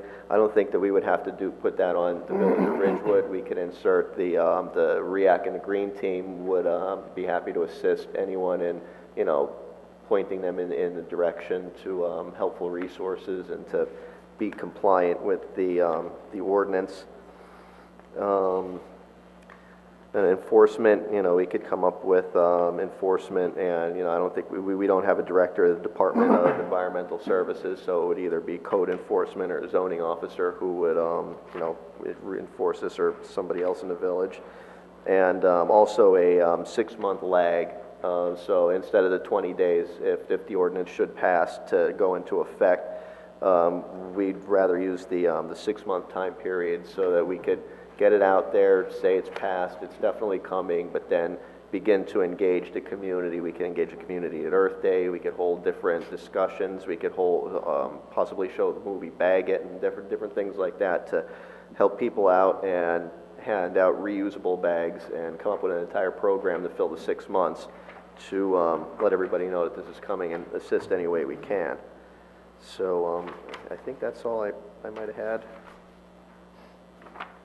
There could be more. Oh yeah, I've removed the 2.25 mils thickness, because people might get a slightly thicker plastic bag if they wanted a way around that. And there's another thing in here that said the paper bags, I guess, should be 100% recyclable overall and contain a minimum of 40% post-consumer recycled material. I don't know that we would have to go that far and dictate how much post-consumer recycled material should be in the paper bags that businesses choose to offer. But again, I was just kind of going over this several times, and sort of things that stuck out with me and with some of the people on the committee. So if, you know, have at it with any other concerns or questions you might have. I mean, so me, I appreciate the paper bag and the 5 cents and whatever they decide to dictate. I wholly disagree with charging 5 cents or requiring the 5-cent fee. You know, I see 5 cents as a lot of money, believe it or not. When you think maybe somebody has 10 grocery bags, it's 50 cents. The stores used to give us 5 cents for every recycle bag for every regular bag that we brought in on our own. And when they stopped doing that, I actually felt bad that they didn't give me my nickel a bag. It was important to me. And I don't think that, while I always bring fabric bags or you know, reusable bags, I have a ton of them, I don't know necessarily that 5 cents was an incentive enough or either way. So I just think that let the store decide that, let the businesses decide whether or not they want to charge, that's their business. But if we dictate that, then we're essentially adding a tax to our own residents for the use of paper bags that the stores are putting their groceries in. And I disagree with adding that to our residents. So. Oh, I'm sorry, one more thing I also wanted to, this is a big one too, the exemption for anybody on federal, you know, for folks on federal assistance or the SNAP program or anything like that should definitely be included. But that's if you were requiring the fee for the paper Yeah, bag. if you were requiring But if you're a fee, if you're not requiring a fee, then you don't have to worry about exempting anyone. But then if you leave it open-ended and say businesses could charge a fee if they felt that it was necessary or they needed to offset their costs or however you wanted to word it, then you would have to add, it depends on whatever the outcome of this is. Right. If there's a fee, we course. would exempt people who would obviously be in need of it. And if there is no fee, then nobody's exempt. Okay. Anyway, I just disagree with the nickel. Is it 5 cents per paper bag? Mm-hmm. So if you'd have double paper bags, it's 10 cents? Yeah. Yeah. That's the way, that's the way I buy my groceries. I'm actually, I concur with the deputy mayor. I'm concerned that, I mean, paper bags should be used exclusively anyways, but they shouldn't be charged. I don't think people should be charged for them. So I'm in agreement on that. Mike, first of all, I think this is really good. A couple of suggestions on the enforcement violations. When they violate something, when there's a warning in first, second, and third violations, I'm just wondering whether or not you might want to consider a time frame so they violate one, they get a time frame of 2 weeks, they violate again, rather than just going, okay, they violate once, the next day they violate it again, they get another fee. They got to give them some time to kind of adjust. So I'm just wondering if we want to put some time frame in that. But other than that, I thought it was good. I'll just add, I love the idea of the 6-month lag. I think what we're trying to achieve here is a cultural shift, and these take time. And the more we educate the public as to the benefits and what the options are, the better. I know there was even some talk about having potentially some funds to be able to distribute some of these bags, the reusable ones, the heavy-duty ones. So I do like the idea of the 6-month lag and give folks a chance to adapt the behavior during that time. With the fee, I have to say I'm a bit conflicted because I look at it from both the point of view of the consumer and the point of view of the grocer.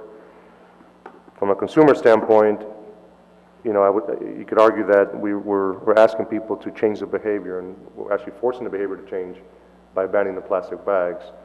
And if that comes with a penalty now, because now I have to pay for the bags that you actually want me to use, now I'm being hit twice. I'm being hit on changing the behavior. Now it's also costing me. And I also understand that paper bags, they also have an impact on the environment, albeit a lower adverse impact. And then there's also an impact to the grocer, because now we're requiring them to buy more of what to them is a more expensive option for bagging groceries. A medium could be that if you do bring your own bag, then you're not charged for the fee if you bring your own paper bags. If I went and I paid for 10 paper bags and I bring them back and I use them, then you're not charging me. You're not charging me. I've now come in with the behavior that we want, right, to reuse bags. Because you own them. Because I own them. And the grocer now doesn't have to go out and buy these bags. So the grocer's not incurring the cost of having to provide these But the bags. grocer can charge the 5 cents. If the grocer wants to charge the 5 cents for the bag, let the grocer, but why should we Correct. assign that tax? But if they can charge it, but I think but it can either be charged or not, right? So most likely they're gonna wanna have an offset. But if folks are bringing in their recycled paper bags to use again, then the grocer then wouldn't be allowed to charge them for that. Right, Yeah. well, that's I think- because they're bringing reusable Right. bags. They're only charging for their new paper bags that they're Correct. taking from their little slot Yeah, that would, and putting their groceries in. that would be it. I even think there might be something in here that, in the exemptions that states that, like, you could bring, you know, it doesn't necessarily have to be a plastic bag with handles. If you want to bring a bunch of pillowcases to the store and fill them up with groceries, you should be able to do that and not get charged for it. Halloween. So if your reusable bag is a paper bag or a plastic bag with handles or a duffel bag or whatever it is that you have handy, that's your business, I guess. Yeah. And Pam was right, in the town out in Long Island where, I mean, all of Suffolk County, it's a law in Suffolk County, and people just, Pay the fee. they just pay the fee. They just pay the fee. Right. But the grocery store only has paper bags and the reusable plastic bag. And I have to say, that reusable plastic bag, you can use over and over and over again. It's pretty sturdy. So, the grocery stores could switch to that as their plastic, you know, everybody's got a different, you know, some people don't want to use the paper, they feel it's gonna break out from the bottom or whatever, so, but, I mean, there's a cost. If the grocery store is gonna have to pick up the cost for that type of a bag, it's gonna be put on the consumer, so, They're gonna pass it on somehow. yeah, it's gonna be passed on. So, you're right, change the behavior, try to make the bags available, get everybody to, You know, if the grocery store said to me, I'm gonna charge you 5 cents a bag, because they impose the 5 cents a bag. yeah. I would remember my cloth bags the next time I went to the Right, grocery it's a store. use tax. Yeah, so that's let them Yeah. be the ones responsible for that. I don't want Yeah. to be responsible for adding a tax. Yeah, but I think the resolution says just give them the ability to do that, right? I think that's. I don't we're think not we taking have to away- give them. Yeah, instead of putting a range or a price or something like that, just simply put in the sentence that says, you know, an establishment may charge for paper bags. Not Instead that of they shall have to charge, it are you is. saying? Huh? Not saying that they must, that they may. May. Well, you ban the, Not yeah, you shall, ban the may. bag. I the mean, that's like single-use saying you bag. may charge for milk or eggs. I mean, Yeah, you don't have to. why do we even have a line in there? I mean, it's like kind of suggesting that they should, but why should we, I mean, they may charge for anything, No, they really. may just start using the paper bags or the reusable bags and not charge the consumer. No, but I mean, why should we have the line, they may charge for the 5 cent bag? Because they may charge for anything that's in their store. They may charge you for grocery bags, they may charge you for eggs, you know, they may, But it's not, he's saying it wouldn't be mandatory. right. Yeah, so I guess it Right, wouldn't have to so even put we any, put just the leave it, line. leave Yeah, it leave the open, line. open-ended Yeah. then. I'd like to know that they would may charge for eggs. Okay, so can I just ask these questions? Yes. So, I'm hearing different things. So for the paper bags, I understand saying may because of the fact that at least then it's in there. My question is, in Hoboken, they made it no more than 25 cents a bag. So do you want to do, it's at least, so not to exceed price? If they charge, it's at least 10 cents and not more than 25 cents in Hoboken. I don't know if you want to give a price or you're going to let someone charge $1 for a paper bag. Why don't we just ban the plastic bags, and if they want to charge for their paper bags, let them charge whatever they want. The market will drive the price of the paper bag. It might be 0, it might be 50 cents a bag. What's that, our business? What's the difference? Does everyone And agree? also, the market will drive where you choose to shop. Right. If somebody's Okay. charging 25 cents a Sure. bag, another, but it's 5 cents, Right, I might have to go to the guy who's charging me 5 cents. Take the bag out of there. Take the paper bag thing out of there completely. okay. So everyone agrees with that? Don't put it in there at all? Yeah, the only other thing was, did we hear back from the grocery stores? Because I know that the last time, we didn't hear back from them at all. Nope. Nothing. But I think that the Stop and Shop is already, in certain states, they don't have plastic. It's already banned in other areas, so they're already adapting. And But we reached out to them. They did not. Didn't say anything. Yeah, we tried to, the subcommittee tried to reach out to them too, and, I think I said this at the last meeting, Whole Foods is already there, King's is kind of half there, and they expressed that they'd be willing to support this, I guess, to the subcommittee. And then, like I said, Stop and Shop's really corporate, so trying to get through to anybody who's corporate to talk about local stuff, there's like a firewall there. It's difficult to nearly impossible. But there are Stop and Shops in Massachusetts where they had such a ban. So, the corporation is dealing with this in other areas, so they would probably just apply what they already do, in Massachusetts to here. Okay, so my next question is, in the Hoboken ordinance, it says a retail establishment may provide customers with a reusable bag for a fee of at least 10 cents. I know they provide reusable bags now, they set their own price. Do we really have to have that in there? Right, No. probably, right. I'm just asking. Okay. The other one is, there was something about exemptions and that it would go before the mayor and go to the city council. Should we take that out? Yeah, I have lines through. The only exemption that I had in here was for anyone on federal assistance. The other ones to have the mayor have a subcommittee and have like somebody able to, to just make it easy, just get rid of all of that. Okay, and then we're going to say that the assistance will come, the education assistance will come from REAC and Green Team. Okay. I think we really need to determine who will enforce. I think I'll, talk to Mr. Rogers offline and try to determine that.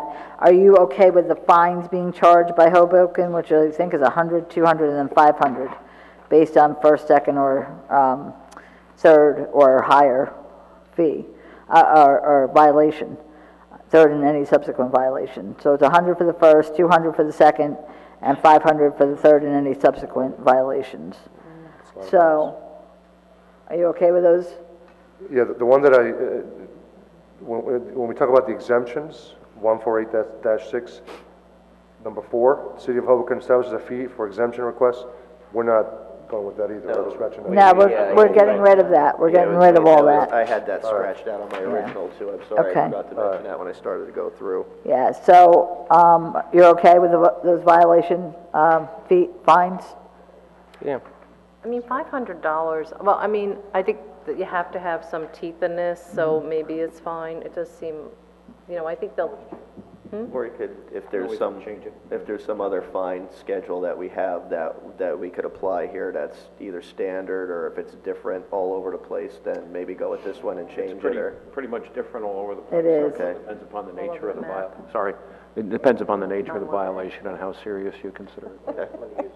I mean, that's what I don't know. I think $100, $200, $300, one, two, and three, but $500 is pretty, it's a lot of milk. Okay, so is everyone in agreement with $100, $200, and $300? Is everybody okay with that? That's fine. Yeah. Okay, all right, good. So 100, 200, 300. first Are we offense, going to one. put a time frame in it, like was suggested, or no? Yeah, we could have and say you don't, have someone going back to the same establishment 3 days in a row and hitting them with fines and maybe give them, time to, at least give them time to correct their behavior. I mean, this says a fine shall be imposed for each day a violation occurs or is allowed to continue. Don't forget, if you go back there, I mean, they're not guilty until they come to municipal court, and there's a finding of guilty. Right. So by the time that you issue that first one, if you go back 3 days in a row, all three of those are going to be kind of included together, and they could be considered separate fines.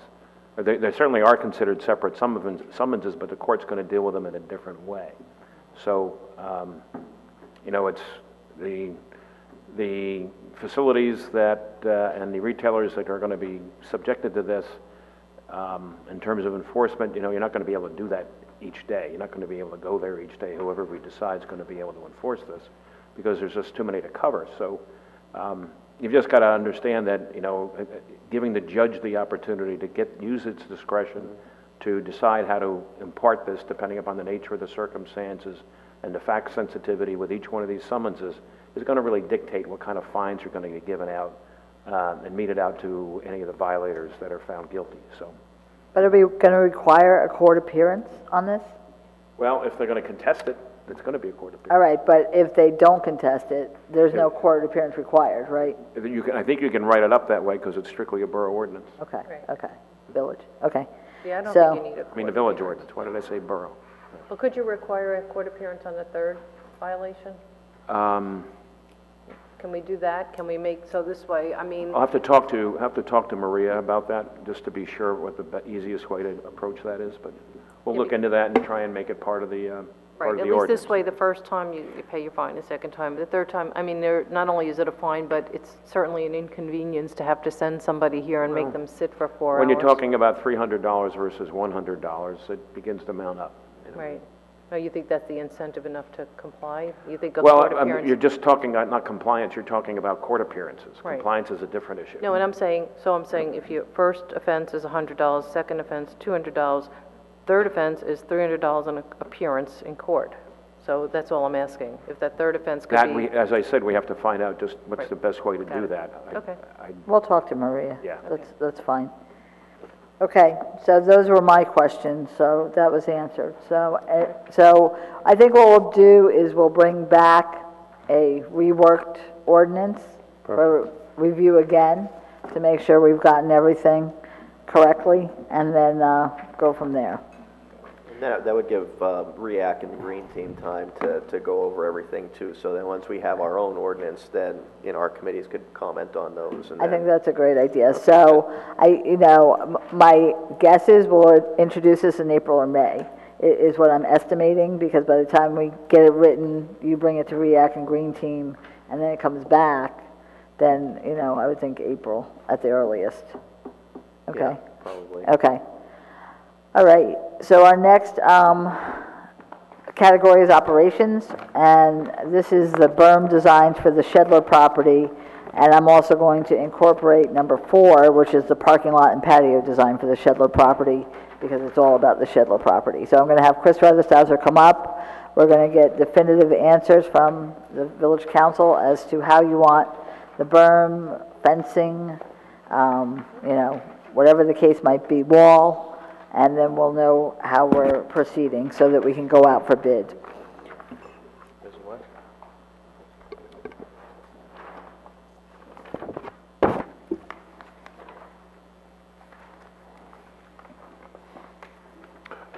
Good evening, Mayor and Council again. I come back to you with some of the information and feedback you folks gave us on constructing a berm over at the Shedler property, and a couple key questions that we need your input on to finalize the design. One of the key ones would be how tall it should be. And How about if you go through each design, and Okay. then we'll come back and, discuss. Okay, does everyone have the 11 by 17 handout? Okay, the first 2 pages will show you a berm that is earth sloped and all earth, no stone facing or no concrete block facing. The only difference basically is the height. One is depicted at 6 feet and the other one is at 3.5 feet.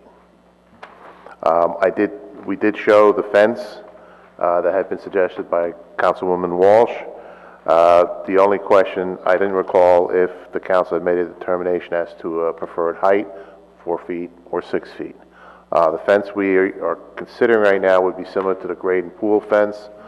It's not easily climbable and would look, we feel, relatively attractive in the background. Of course, if you folks have input, we're happy to listen. The third page has a 6.7 foot high berm that has a concrete block facing along Route 17 to create a wall with a slight batter to it. These are precast concrete blocks that would be assembled like a giant Lego set facing the berm. Sorry, that's the 4th, right? That's the 4th one in our... The third page is still... Oh, did I miss one? Let's see. 6.7 feet, right? Pardon? 6.7, you say? Yes. Yeah, that's, and ours is the 4th. Oh, okay. The third one's got 6 feet in boulders. Oh, okay. Then I'll go to the boulder one. Another option that you're looking at there, that's the third one in your packet, has the same earthen berm cross-section, but we're facing it along Route 17 with 2 to 3 feet of boulders. We've gotten a nice collection of rounded boulders from one of the multifamily housing projects, and this would be a nice way to reutilize them. It also provides a hardened face, so if a vehicle were to swerve off the highway, get through the guide rail and impact on this, the boulders would help slow it down. Do we have enough boulders to line the whole thing right now? That I don't think so. Okay. We've been collecting them, we've got a bunch, we just got a whole bunch, we got a couple roll-offs delivered to us today. Okay. And then, I'm sorry, on your fourth page is the 6.7 high berm that has a precast concrete block, like a ready block, they're called, facing it towards the highway.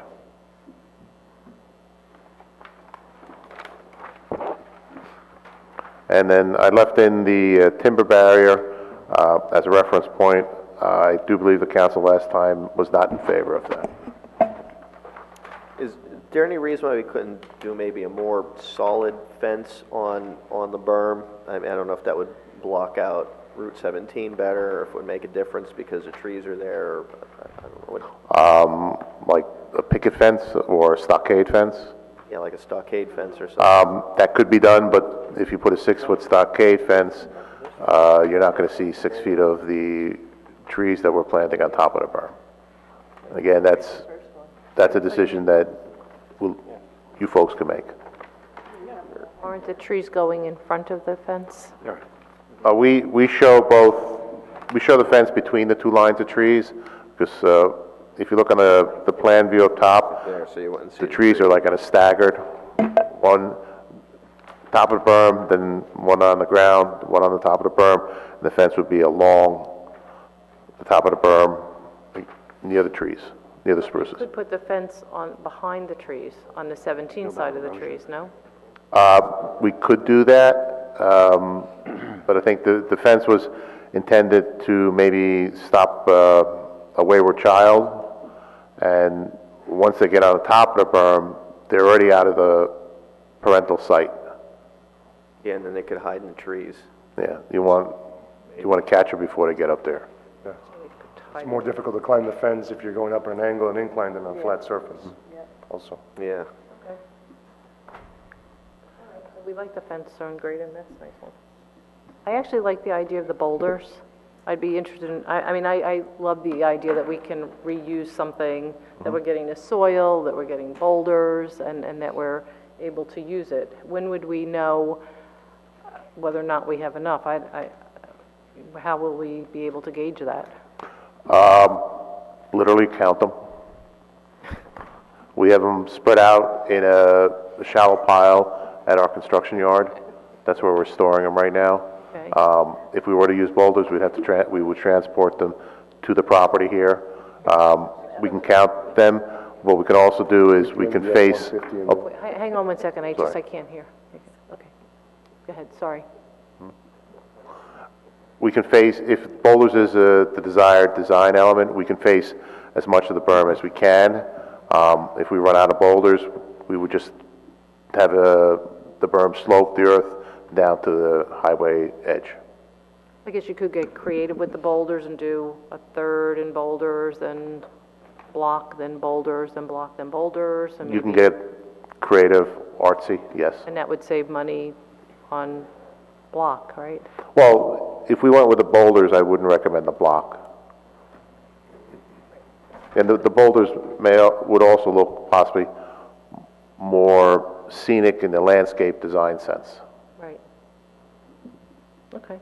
Any So we thoughts don't. on design, anybody? I like the boulders. Go boulders. Okay, so let's go through this. Height of the berm? Height of the berm. Oh, the higher the berm, the better. So if it's Okay. a 6, 7. So- 6 foot with the boulders. What is that, 6'7"? Are you lifting the boulders onto the berm? Is that part of the job? No, we have machines for that. Yeah, 6 foot. So the 6 Our foot, workman's comp rates stay low by not doing stupid things. is it 6'7"? Block. No, there would be 6 foot. The 6'7" was only because that's how it worked with the interlocking. So concrete what, wall. how high is the berm? 6 foot. 6 feet? Chris, that's not in Okay. your union contract, that you can lift boulders? Not in your union contract? Might be interesting. So we're okay with the The 6 type foot, of berm? 6 foot berm and 6 foot fence? Yes? Yes. So the fence is 6 feet also? Yes. Okay, and the type of berm? Yeah. What's the type? It would be earth cross-section with the boulder facing on the 17 side. Boulders. Okay, so everyone's agreement was boulders.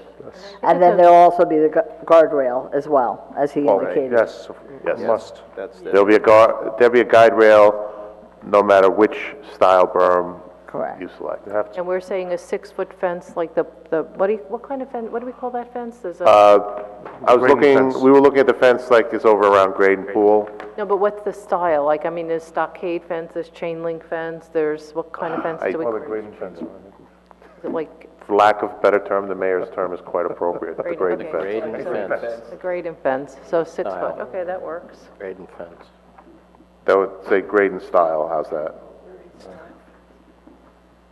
Okay, the other thing I wanted to point out is removal of existing trees along with their stumps along the highway, and they'll be replaced by either fencing or, in addition, obviously, these new trees. So, did you get everything you needed, Chris? I believe so. What I'd like to do is I'll prepare what was just discussed into a resolution for the council's consideration to adopt as a Title 59 resolution. And then we'll start working on this. Okay. Okay, then the other item we want to look at is number 4, which is the parking lot and the patio area at the Shedler House.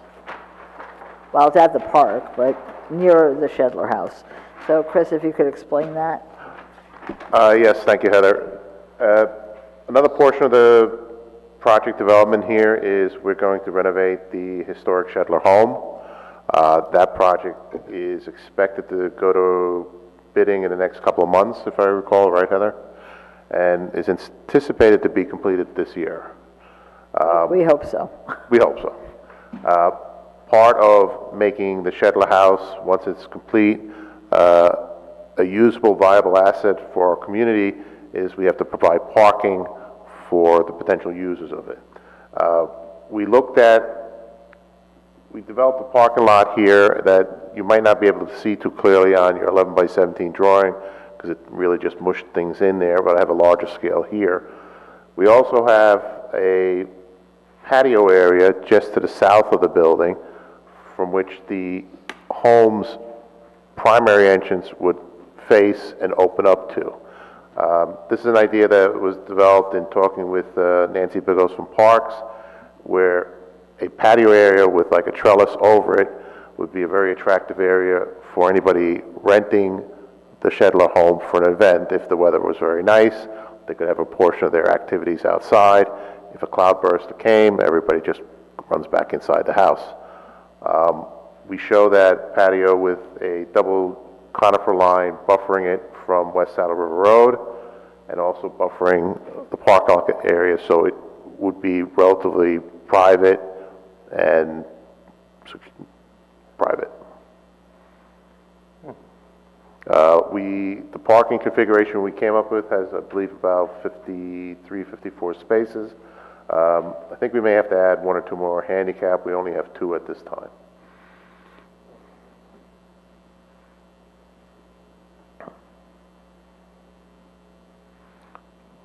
Thoughts, questions, comments? Well, I like the patio idea. I know that's something that the committee itself didn't come up with, but I did mention this, I guess, a few months ago at a meeting when we were talking about this, that I think it would be a good addition and feature to the house. That way, if somebody wanted to rent it for like a wedding or a shower or something like that, the house is kind of small inside, and the rooms might be, if you have more people, you might not be able to get so many people in the house, but on a nice spring or summer day, you could utilize the patio area, and it's screened in enough, I think, from the neighborhood. And again, I think it's a nice feature. Yeah, I have to say that I think for Heather and I met way back when with Margaret Hickey and I guess Nancy and Jennifer Hickey, everyone was there. And it's consistent, adding the patio is a nice detail because it's consistent with those discussions we had with Margaret Hickey about the way this house could be used as like a rental for bridal shower, baby shower, small parties, gatherings, meetings. And so I think that adding that element brings that outdoor piece, which is like a nice little touch. It would be really pretty. So, yeah, I like the patio. We need 54 parking spaces? Where did we come up with that number? It seems like a lot of clear We parking. anticipated that for both the use of the facility and for the small field. I think it's a 75 by 50 foot, 50-yard field to the north. 50, Don't sorry. go back there, we had that blow up. Because we've seen from the smaller fields that the younger kids play on, they have more parents coming to their games. Yeah. So if you have, say, maybe 15, 18 kids on a team, 2 teams, maybe 30, 40 kids, that's almost going to be 30 to 40 cars. Chris, the size restriction on the cars that go into the parking lot? Is there a size restriction or no? On the cars? Yeah. No, we're probably going to use our standard space, 9 by 20 space. Okay. Or 9 by 18 depth with a 2-foot overhang the curb. So, did you have questions? No. So can we move on to the, I guess that's the little park area and that structure that's there? Which? The bathroom facility? That is a restroom area. Right now, these are just like objects that we use as placeholders on the site. Okay. So, if you could see it coming into the parking lot, we made it so that if somebody pulls in, they can pull alongside the sidewalk there and discharge their children for playing on the field, discharging on the passenger side, which is the safe side for them to discharge. And there's room here for approximately 5 or 6 vehicles. And how big is that structure that's there, the bathroom Which? facility? The structure, because it looks bigger than the house. Again, that's just a blob right now. We haven't finalized it or haven't discussed anything with our architect. Okay, fine, all right, got it. I think Okay. the committee had said something on the order of like 2 unisex seats or something, if I recall. Yeah, it Maybe was you, 2. Councilman, recall? Yeah, it was 2. It was actually going to be 1 male and 1 female, but then we decided to go with just 2 unisex rooms, I guess, facilities that you go into, with then a roof that has an overhang so that if there's a storm or lightning detection or anything like that, somebody could quickly run under there and seek shelter if the house wasn't open. The overhang was the only measurement that, we had talked about a 6-foot overhang as lightning shelter. That was the only measurement that we ever discussed regarding that structure. 6 foot horizontally? Yeah. It's a very minimal overhang. No, that was the only thing that was thrown around. It was 6 feet, and I don't know where that came from. Just as a suggestion, as you're starting to work on that, I would suggest maybe moving that back closer to, along that walkway by the highway, and moving the play area, the playscape, the children's playscape, back into that spot. And the only reason I say that is because the kids, that little toddler playscape is entirely too close to West Saddle River Road. So when we talk about kids climbing fences and kind That'll of be fenced, though. I'm sorry? There'll be a fence on that playground will be line as fenced. well. No, I know that, but it's still, I think, too close because kids are, some kids. get Kids are away. kids. Yeah, so I would just, I'll. Yeah, throw it up. again, we use these as just like, right now as placeholders. They're certainly not the final locations. Right, got it. We still have to work those out, again, with discussion with you and others and parks. Okay, got it. That's good? Yep.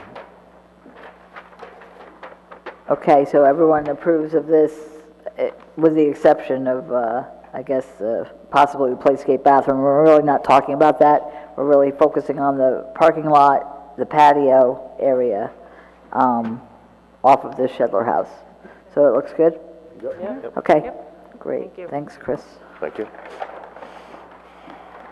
All right. The next is for approving a grant through Sustainable Jersey for a composting pilot program. So this is exciting. We've the REACT's been looking at ways to compost food waste for about 2 years, and what we realized is that it would be very difficult to implement it village-wide, and there's really no infrastructure in Bergen County right now to accept food waste and compost it. So this outfit in Long Island, through our research, we found would be willing to come to New Jersey to collect some composted material. The problem was that they needed a certain, they needed a certain amount of people to participate to make it worth their while. So I think they needed at least 120 households. So we felt that that might be a daunting task for the committee to go out and find all these people. So again, because we're involved with this Sustainable Jersey Bergen County hub, we were able to go out and I guess speak with some surrounding communities, and Glen Rock and Fair Lawn were interested in joining in the pilot. So the pilot program would have, I believe they're 48-gallon bins, which if you think of those orange barrels our sanitation workers have, or those big green barrels that you see, they're about 50 gallons. So I think we would have 2 of those at the recycling center, and Ridgewood would pull in 60 residents for a pilot program, and then Glen Rock and Fair Lawn would have 30 residents in each town. So then that would get to the 120 requirement that we need. It's much more manageable for everybody to do it. So aside from the benefits of, to the environment and composting and soil health and everything else, this would also be able to give us some metrics as to how much exactly, how much food waste we're able to take out of the waste stream, and there's a potential that our tipping fees would be reduced because food is heavy and it's wet, and it could be reused again to benefit soil and planting and stuff, because when it goes into a landfill it just mixes with everything else and creates methane, and it's a greenhouse gas. Obviously that's worse than CO2, and that's something that we would want to prevent. So, like Glen Rock and Fair Lawn were gracious enough to join us, and we think it's beneficial for the environment. We could potentially save money if the pilot program works and there is a way to expand it. And this way we could run the pilot program. If we're successful in getting the grant from Sustainable Jersey, it wouldn't cost the village any additional money. And again, if it's successful, we could expand it and start to see maybe that there's potentially more savings involved with a wider program. So this would just be to endorse the grant application. Sure. Go with the grant. Okay. So our last item is traffic signal improvements with Bergen County, Franklin Avenue intersections, and East Ridgewood Avenue, North Maple Avenue intersection. So we had met with the county a couple weeks ago, and they discussed this, and so we wanted to bring it to a public meeting so that the public would be aware of what we'll be doing. So Mayor Hache, you want to speak to it a bit more? Yeah, no, thank you. This is something that has been many years in the works. I know this is probably the 3rd discussion now with the county. And the good news is that the plan, well, we have at least the preliminary plan that we agreed to, I think is great. I think Franklin Avenue is going to look amazing.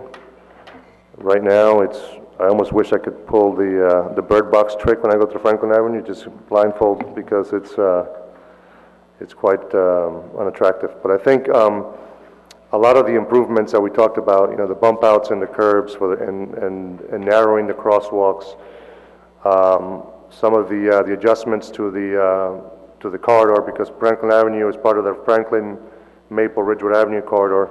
Some of the improvements at the corners as well, at the curbs, to allow for a greater turning radius. I know that at Franklin Maple now we have some problems with buses making turns. They have taken out part of the curb there on a few occasions. This is really looking at not only Franklin Avenue from the improvements that were needed before, but it's also taking into account and incorporating the impact of the development that's going to be happening on or around Franklin Avenue, and what we're expected to have in terms of increases in traffic flow and changes in the traffic pattern. Part of the discussion also involved discussions around improving the crosswalks, which are much needed for that area. I know we've had some pedestrian strikes there, and we talked about some design elements that would make the crosswalks more visible and possibly different texture and color cues. And then also taking into account what would the pedestrian traffic, how would it be impacted once, for example, K&S Broad multifamily housing project was done. I know that there were some concerns about pedestrians, trying to cross on particular corners. But that was sort of the extent of it. Still to be determined is the responsibility in terms of the allocation of who pays for what. Part of the cost in this involves the village, another part is the county, and the other part is what the developers will be responsible for. I know the deputy mayor was there as well. Anything you want to add, Susan? Sure. So this discussion, as noted, has been, I guess, 3 meetings and started back in 2016. And some of the areas that we were discussing actually, as Councilman Voigt will recall, part of the site plan application for the development projects, specifically the biggest one in that area is the Ken Smith site. So what we really endeavored to do was to take a look at the Ridgewood Avenue, Maple, Franklin, Maple, Oak, Franklin, Walnut, Franklin, Broad Street, and then under the trestle and West Ridgewood Avenue, and try to take that as one corridor, and how are we going to make this work with all of this new development and with the past issues that we've had before the development. And so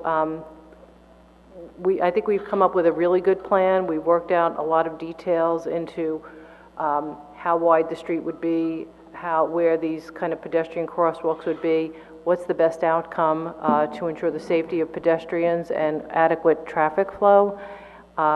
And I have to point out and thank Chris Rudishauser and Jovan, because they came to this meeting. We've been to these meetings a couple of times together, and the village manager.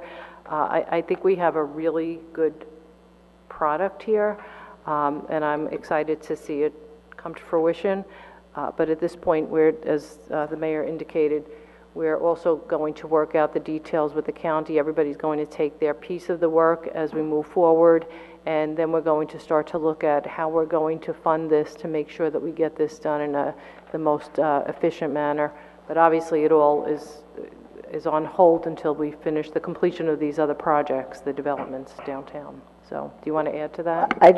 Could I just add, the county would be responsible for traffic design, electrical, preparing the specifications for bidding. The village would be responsible for the survey, the acquisition of property, the construction plans, and possibly bidding it out, although the county said they may do that. In addition, the county did say it could take a couple of years before it is bid out, because we're one of many projects throughout the county, and other projects are closer to being completed and ready to go out for bidding. But they did say if we continue to move this along, that there may be some that are ahead of us that may not be moving as quickly, and so we may actually be able to get it done more quickly than the 2 years. So that's good news. Yeah. A couple questions. First of all, I think this is great. Have we considered the Woolsey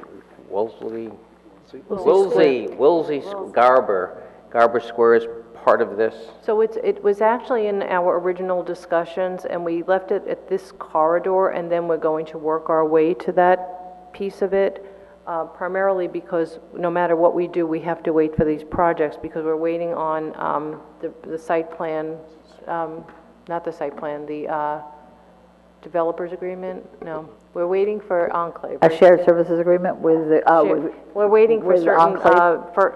What do we wait, for the bill, for certain things to come to pass with the Enclave, and Ken Smith property to come to completion and the Chestnut Village. And so the first part of this, and even though we're looking at this as a whole, the first part of it is to look at, as Heather pointed out, the obligations of each party, but then from what we did with the village was say, whatever our cost is, we're going to take the monies from the developers and assign it to these. So that's why we're looking at this point, but it's a full corridor all the way around, so we'll all be incorporated into this plan. Oh, good. Okay, so ultimately you will look at Garber. It is already, it was already in the discussion, Oh, so great, we're already wonderful. there. The other concern I have, and this really unfortunately relates to politics, is if a change in administration. So, you know, God forbid that the Democrats are in now, they get replaced by somebody who doesn't in favor of this. What happens? What do we do? Because this is like a 3 or 4 year project down the road, and they can tell us to, you know, to pound sand at some point. And we certainly don't want that to happen. So I guess my question is, can we get this etched in stone and guaranteed so no matter what happens to the political climate, we're able to get it done? So I'm pretty confident at this point that, one of the other things I want to point out that we did was also a couple of years ago, I think we were all on council when the county wanted to do the Linwood Avenue light, and we said, hold that light and apply it to this job because this was a priority, so we're taking that funding, and that's why we're really working with the county right now to get this moved forward. It's you know, I think the county has a vested interest in seeing this go through. It's not just Ridgewood folks that use this, it's everybody. And so they seem to be pretty sincere, and I don't know that a change in administration is going to change much at this point. Well, and the reason I say that is because what happened with Bernie. I mean, you had 4 lights Yeah, we committed had 4 to lights in committed to, 2013, and then, you know, we went there a change of couple of years control later, and- and they told us to, you know, forget it, you're going to get 1. Yeah. And Maybe we might get more lights if it's changing control, who knows? Well, that's I think certainly the looking at it optimistically, but... Yeah, I think at a minimum, the county has an obligation to make this a safe Right, they road. do. They own the road, they have to make it a safe road, and we all know that the developments are coming, they're going to be completed, and they can't be completed with an unfinished road. You can't have that volume come in, and then the county say, we'll get to you, we'll get to you, we'll get to you. It has to be part of that whole process, so. And just as an aside, the county had to approve, or they had to sign off on the site plans as Yeah. well. So the county Yeah. is keenly aware, because every time we see a site plan at the planning board, before we get any of that, the county has to have signed off on it. Yeah. So they see this, they see exactly what we're seeing. As a matter of fact, I think in one of the site plans, there was an encroachment into the easement, right? I think it was an encroachment easement, right? Yeah. And so when we observed that as well, and the county had them corrected. So they've been working with us kind of side by side on this, and I feel confident that they're not going to turn around and say, okay, change of administration, but I think it's important for us to just, you know, reinforce the concept that this isn't a political partisan issue. This is something that's public safety. I can see Matt, he's itching Well, a to couple say of things. something. I was not part of these discussions early on, so I don't know how far the county either has or hasn't committed on these things. However, they did sign off, and the county had to approve the applications because they are in well, particularly Ken Smith on because it is on a county road. The other side of this is that these really are negotiation issues, and I think we ought to take them, you know, from a standpoint of not in the public, but in terms of how we're going to approach the county and what we want to do, probably talk about them in closed more so than be able to discuss this in an open forum. So, Okay, good, great. not that we want to keep this out because it's going to be known to anybody else, but just in terms of letting know what we've got to do and how we have to get around to it is really something we should discuss there. Okay. The county is going to be sending us a shared services agreement to review. I don't even know that, so. And that is a contractual arrangement that this is going to happen? Yeah, shared services is a statutory agreement that expresses the contractual relationship between 2 governmental entities. Okay. And so that really is what you look for. Yeah, and so that kind of, I'm assuming it guarantees that this thing is going to happen. Yeah, I mean, Okay. the important thing is to first have a plan, because Yeah. what are you going to be pushing forward, you know, unless you have something already on? Binds them as much as any other contract would. Absolutely. Good, that's great. And actually, to that point, I think if something as simple as where a crosswalk should go and shouldn't go. That was kind of all part of developing the plan, and so that was the importance of having Chris and Jovan there. So I think that now we're at that point to move forward, so. Good, that's great. Huh? I just had one small question. How are the bike lanes going to function with the parking spaces and the traffic lanes and everything else? Oops. In discussion with the county, the corridor from Broad Street to Franklin Avenue will not have delineated or marked bike lanes because we have on-street parking. If we were to mark them there, it gets very confusing for all parties. Cyclists are still going to be very much welcome there, but we also don't want to make them complacent to think that they have any greater level of protection with car doors opening and closing. There are bike lanes on streets that have parking and so forth, and I see them a lot in Boulder. You see them in New York City, and you see them elsewhere. The county has a very big concern on that.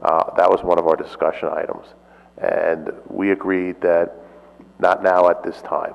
The county did agree on the bump outs, as the deputy mayor and the mayor announced.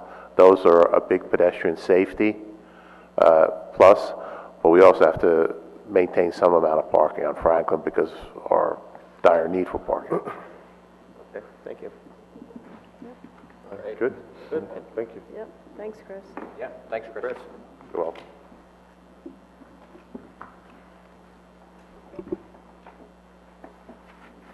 Just before we go to public comments, I just realized I forgot something that I wanted to mention during my council reports. And I want to bring something, Go ahead. up. You go first, then, go ahead. Well, I wanted to bring something up to you, and maybe it's the same thing. No, it's not, I'm sure. Okay. I just thought you might want to make an announcement with, and maybe I missed it, but you might want to make an announcement with regard to the court approval of the settlement agreement between the village and Fair Share Housing Center. Go ahead. You want me to do it? Yes. Okay. Please. And Monday, we were in court on what's known as the fairness hearing, which is a hearing that the court has with regard to the settlement agreement that was entered into between the village and the Fair Share Housing Center, which is the court-recognized public advocate for affordable housing in the state of New Jersey. As many know, every town has an obligation to provide low and moderate income housing within its boundaries, and the settlement agreement that we entered into with Fair Share basically embodies the commitment that the village makes towards providing affordable housing to low and moderate income families and persons in the village. That agreement was, spelled out in a multi-page agreement that the village had executed and entered into back in December. The court then scheduled a fairness hearing with regard to it this past Monday. And the hearing was about maybe 2 hours, maybe an hour and a half or so, and the court issued its decision of approval of that, which basically says that the agreement is a fair and reasonable method for the village to provide a realistic opportunity for low and moderate income housing in the village, to promote that housing for those people with low and moderate income levels. So it's a big step. It's a significant step in our way to satisfying our obligation and getting our certification for this round, which has been basically overseen by the courts. And it's one of those steps that you kind of that every town has to go through in order to satisfy its mandate. So it's the good news is that it was approved, and that we're going to go forward with some work in terms of developing ordinances to permit that type of zoning for affordable housing. So. Thank you, Matt. Definitely not what I was going to say, so we're good. No, just wanted to, we had talked about, I think it was the last meeting, the fact that the village is celebrating 125 years this year, and we've been talking about different ideas as to what's the best way to celebrate that. It's a monumentous occasion. So one of the challenges is that the actual date is November 20th. So if we want to have folks come out and for us to be able to use some of the outdoor space that we have, which is free to the village because we own it, that we probably want to do it during nicer weather. So maybe, early summer, spring, or early fall. So one of the things that we're going to ask is put out a sort of a casting call for volunteers to help us with the planning. I know Glen Rock is doing something similar. They're actually going towards an entire weekend of celebration. Spoke to Scott Leaf yesterday from the Chamber, and to try to get the Chamber, the Guild, and a group of volunteers to be able to come up with some ideas on what's the best way to do it, and also, most importantly, how do we raise the funds to have these celebrations. So I guess we'll put something out on the website, Heather, for anybody who's willing to volunteer and offer to help. All right, so we'll go back to public comments, not to exceed 5 minutes per person.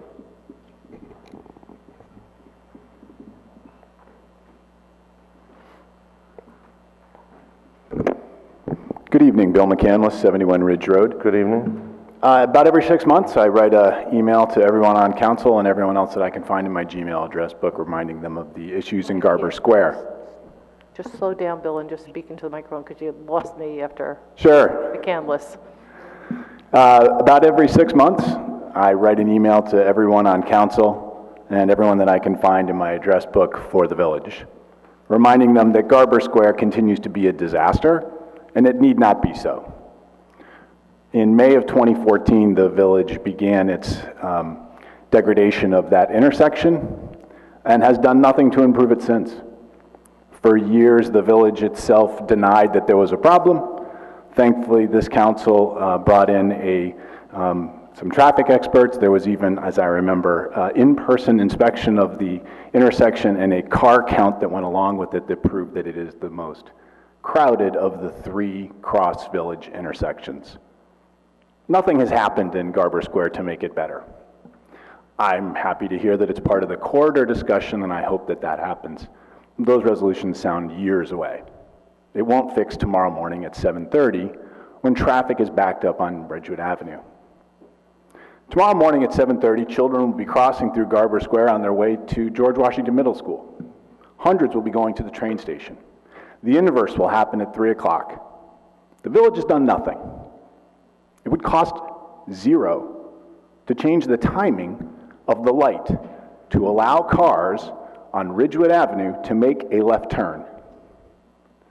This was done on Van Deen at the high school several years ago to great fanfare in this room. Also, in the last several years, it's been discussed removing the single parking spot in the right-hand lane of West Ridgewood Avenue. Nothing has happened. So we've created double congestion that can be easily resolved. It is beyond me why we choose not to do things that cost nothing. We allow this to fester. Emails are not responded to when there are requests for these problems to be solved. It is unfathomable that the village will not tackle this problem at the most congested intersection in town. I'm unclear what the village is waiting for. I hope for the low, low cost of nothing, we can fix it. Thank you. Thank you.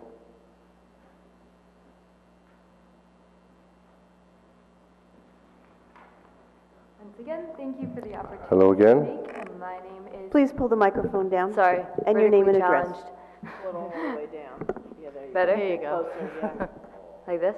Can you hear me? Great.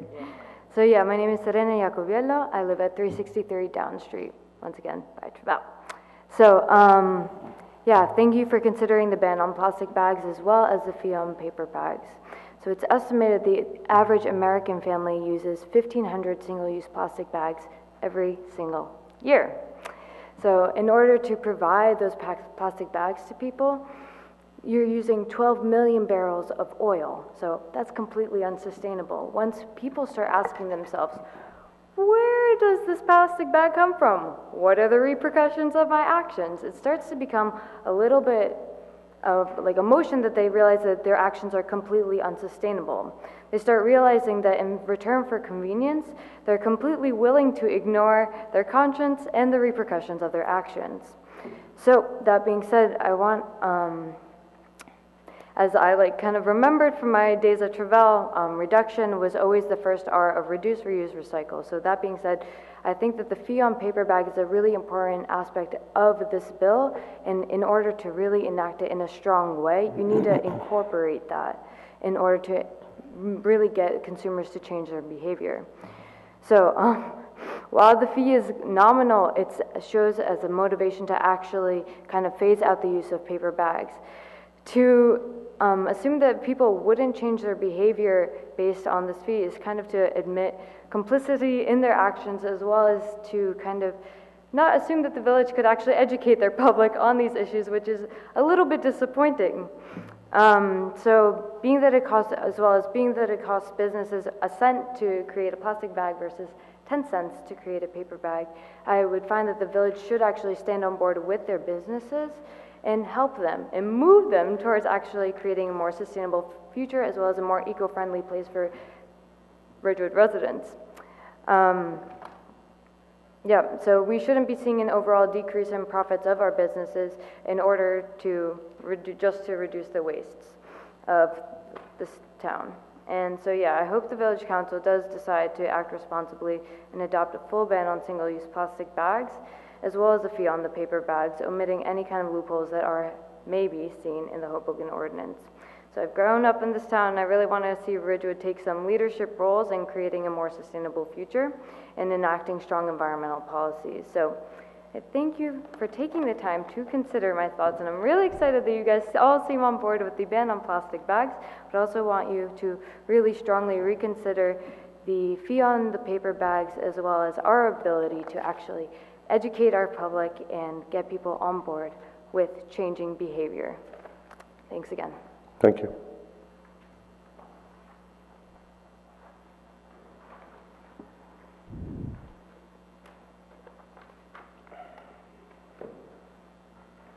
Good evening. Ann Loving, 342 South Irving Street. Just two quick questions. One is the village manager was explaining that there's a Board of Ed election in April, and the word was election, and I was just hoping that we could get clarification as to whether that's just for the Board of Ed budget proposal or whether it's for electing Board of Ed trustees. The other is regarding the train station parking lot. You guys approved that months ago, and months ago we were told by the village engineer at this meeting that it wasn't going to start for a while, and I don't understand why not. I think that we should really get moving on that, so I'm wondering what the update is on that. Thank you. Thank you.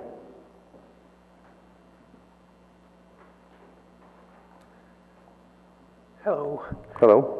Bob Upton, 172 West Glen Avenue, and REACT Chair. Thank you again for considering the plastic bag ban.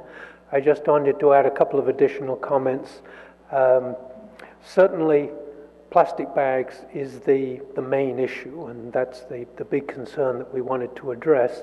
And like the mayor, I was a little conflicted about how forceful we would need to be about the fee on the paper bags, but shared these thoughts with the other members of our committee, and those members who've spoken tonight, and the subcommittee members, Lisa and Ellie, who worked on this project, have all forcefully persuaded me that it's important to push for a fee on the paper bags. Firstly, because after we consider plastic, the paper bags themselves, although they are recyclable, they're still a single-use product and contributing to the waste stream, whether they go to recycling or garbage. But particularly that we want to change people's habits, and while some feel that we don't need to legislate in order to change people's habits, it was pointed out to me that in order to change people's habits about smoking, about seatbelt use, and even in Ridgewood, lawn sprinklers, The only way to get people to do things is sometimes to legislate. So just wanted to emphasize that we still feel that's an important part of the legislation.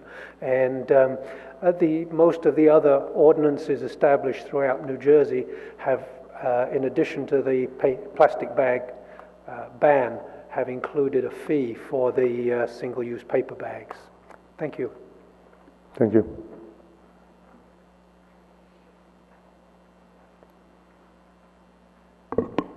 Hello, good evening. Good Boyd evening. Loving, 342 South Irving Street. I've noted that 2 times within the past 30 days, the village manager has felt a need to make a comment regarding dogs at Van Ness Memorial Park. And as a dog owner, I feel as though I need to make a comment about that as well. I, of course, do not advocate unleashed dogs anywhere in the village, nor do I advocate the dogs being in parks where it is prohibited. But apparently there seems to be some confusion as to which parks dogs are allowed in. And I am looking now at the village code, which is 212-29, and the way I read it, there is some confusion about this. And it says that the dogs are prohibited at Citizens, Graydon, Pleasant Park, 20 Pond Memorial Park at Van Ness, and Veterans Memorial Field.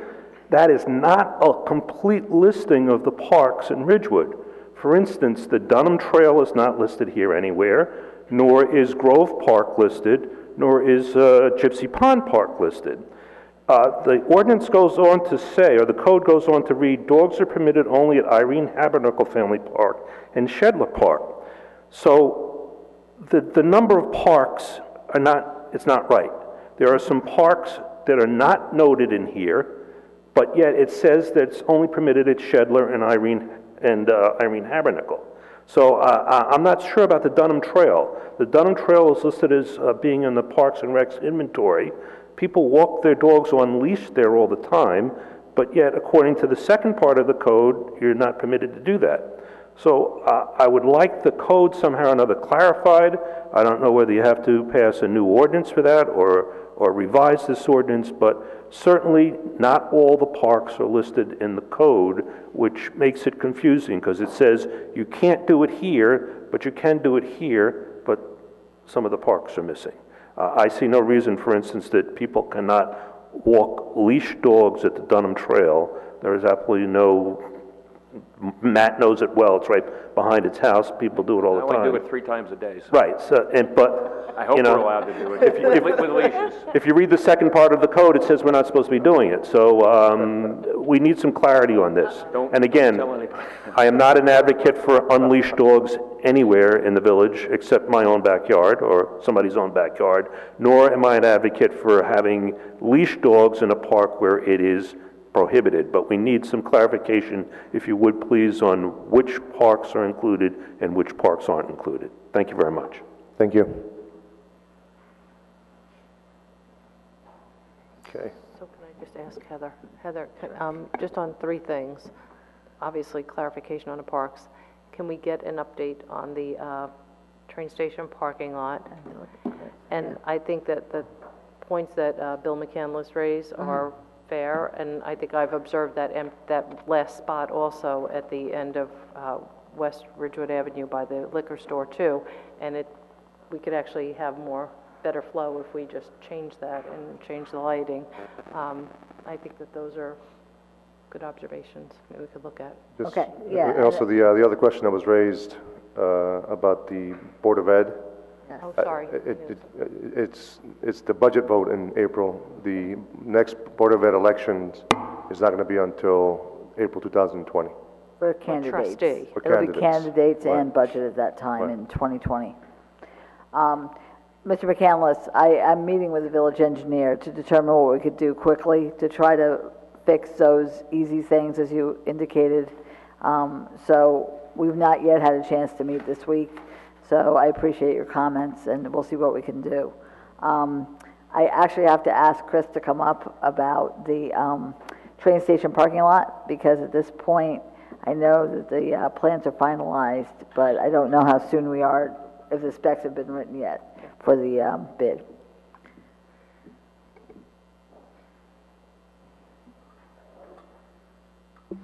Good evening again.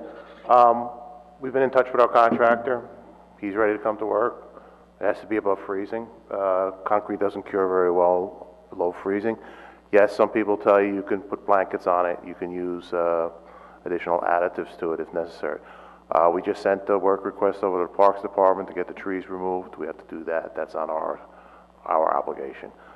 Heather brought to our attention that we have to coordinate with the farmers market, and we don't believe it'll be a problem because the farmers market generally occupies the northern corner of the parking lot when they set up, and we'll be mostly working in the southern part and the center. So do we have an idea of how long, let's just say the weather breaks in 2 weeks? What is the timeline, do you think? How long do you think it will take to get that done? To get everything done, probably about 2 months.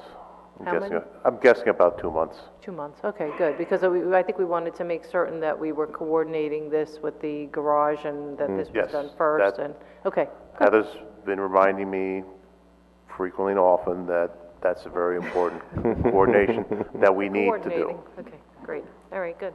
Don't worry, we haven't forgotten it. Thank you. Thank you. So we'll close public comments, but I do want to say the observation regarding the dogs and where they're allowed, I think it's important to clarify. We certainly don't want the village attorney to get a summons for walking his dog on the trail. Court appearance. Gotta find a lawyer. Yeah, you're conflicted, Matt, you can't handle it.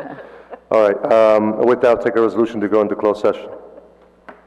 Be resolved by the Village Council of the Village of Ridgewood that the Village Council meet in closed session on February 27, 2019 at 7:30 p.m. or as soon thereafter, as the matter on the agenda can be reached, and that said closed session be held in the caucus room of the Ridgewood Village Hall, 131 North Maple Avenue, Ridgewood, New Jersey, and be it further resolved that the matters to be discussed in closed session are limited to legal matters to include affordable housing, PFAS litigation, Board of Education election, and boards and committees. These matters are allowable under NJSA 10:4-12 et sec. Be it further resolved that the minutes of this meeting shall be made available to the general public when such matters have been deemed completed by resolution of the Village Council. May I have a motion? So moved. Second. Thank you. All in favor? Aye. Anyone opposed? Donna, I want to say thank you for sending me that PDF because it worked out perfectly. I never looked at a piece of paper.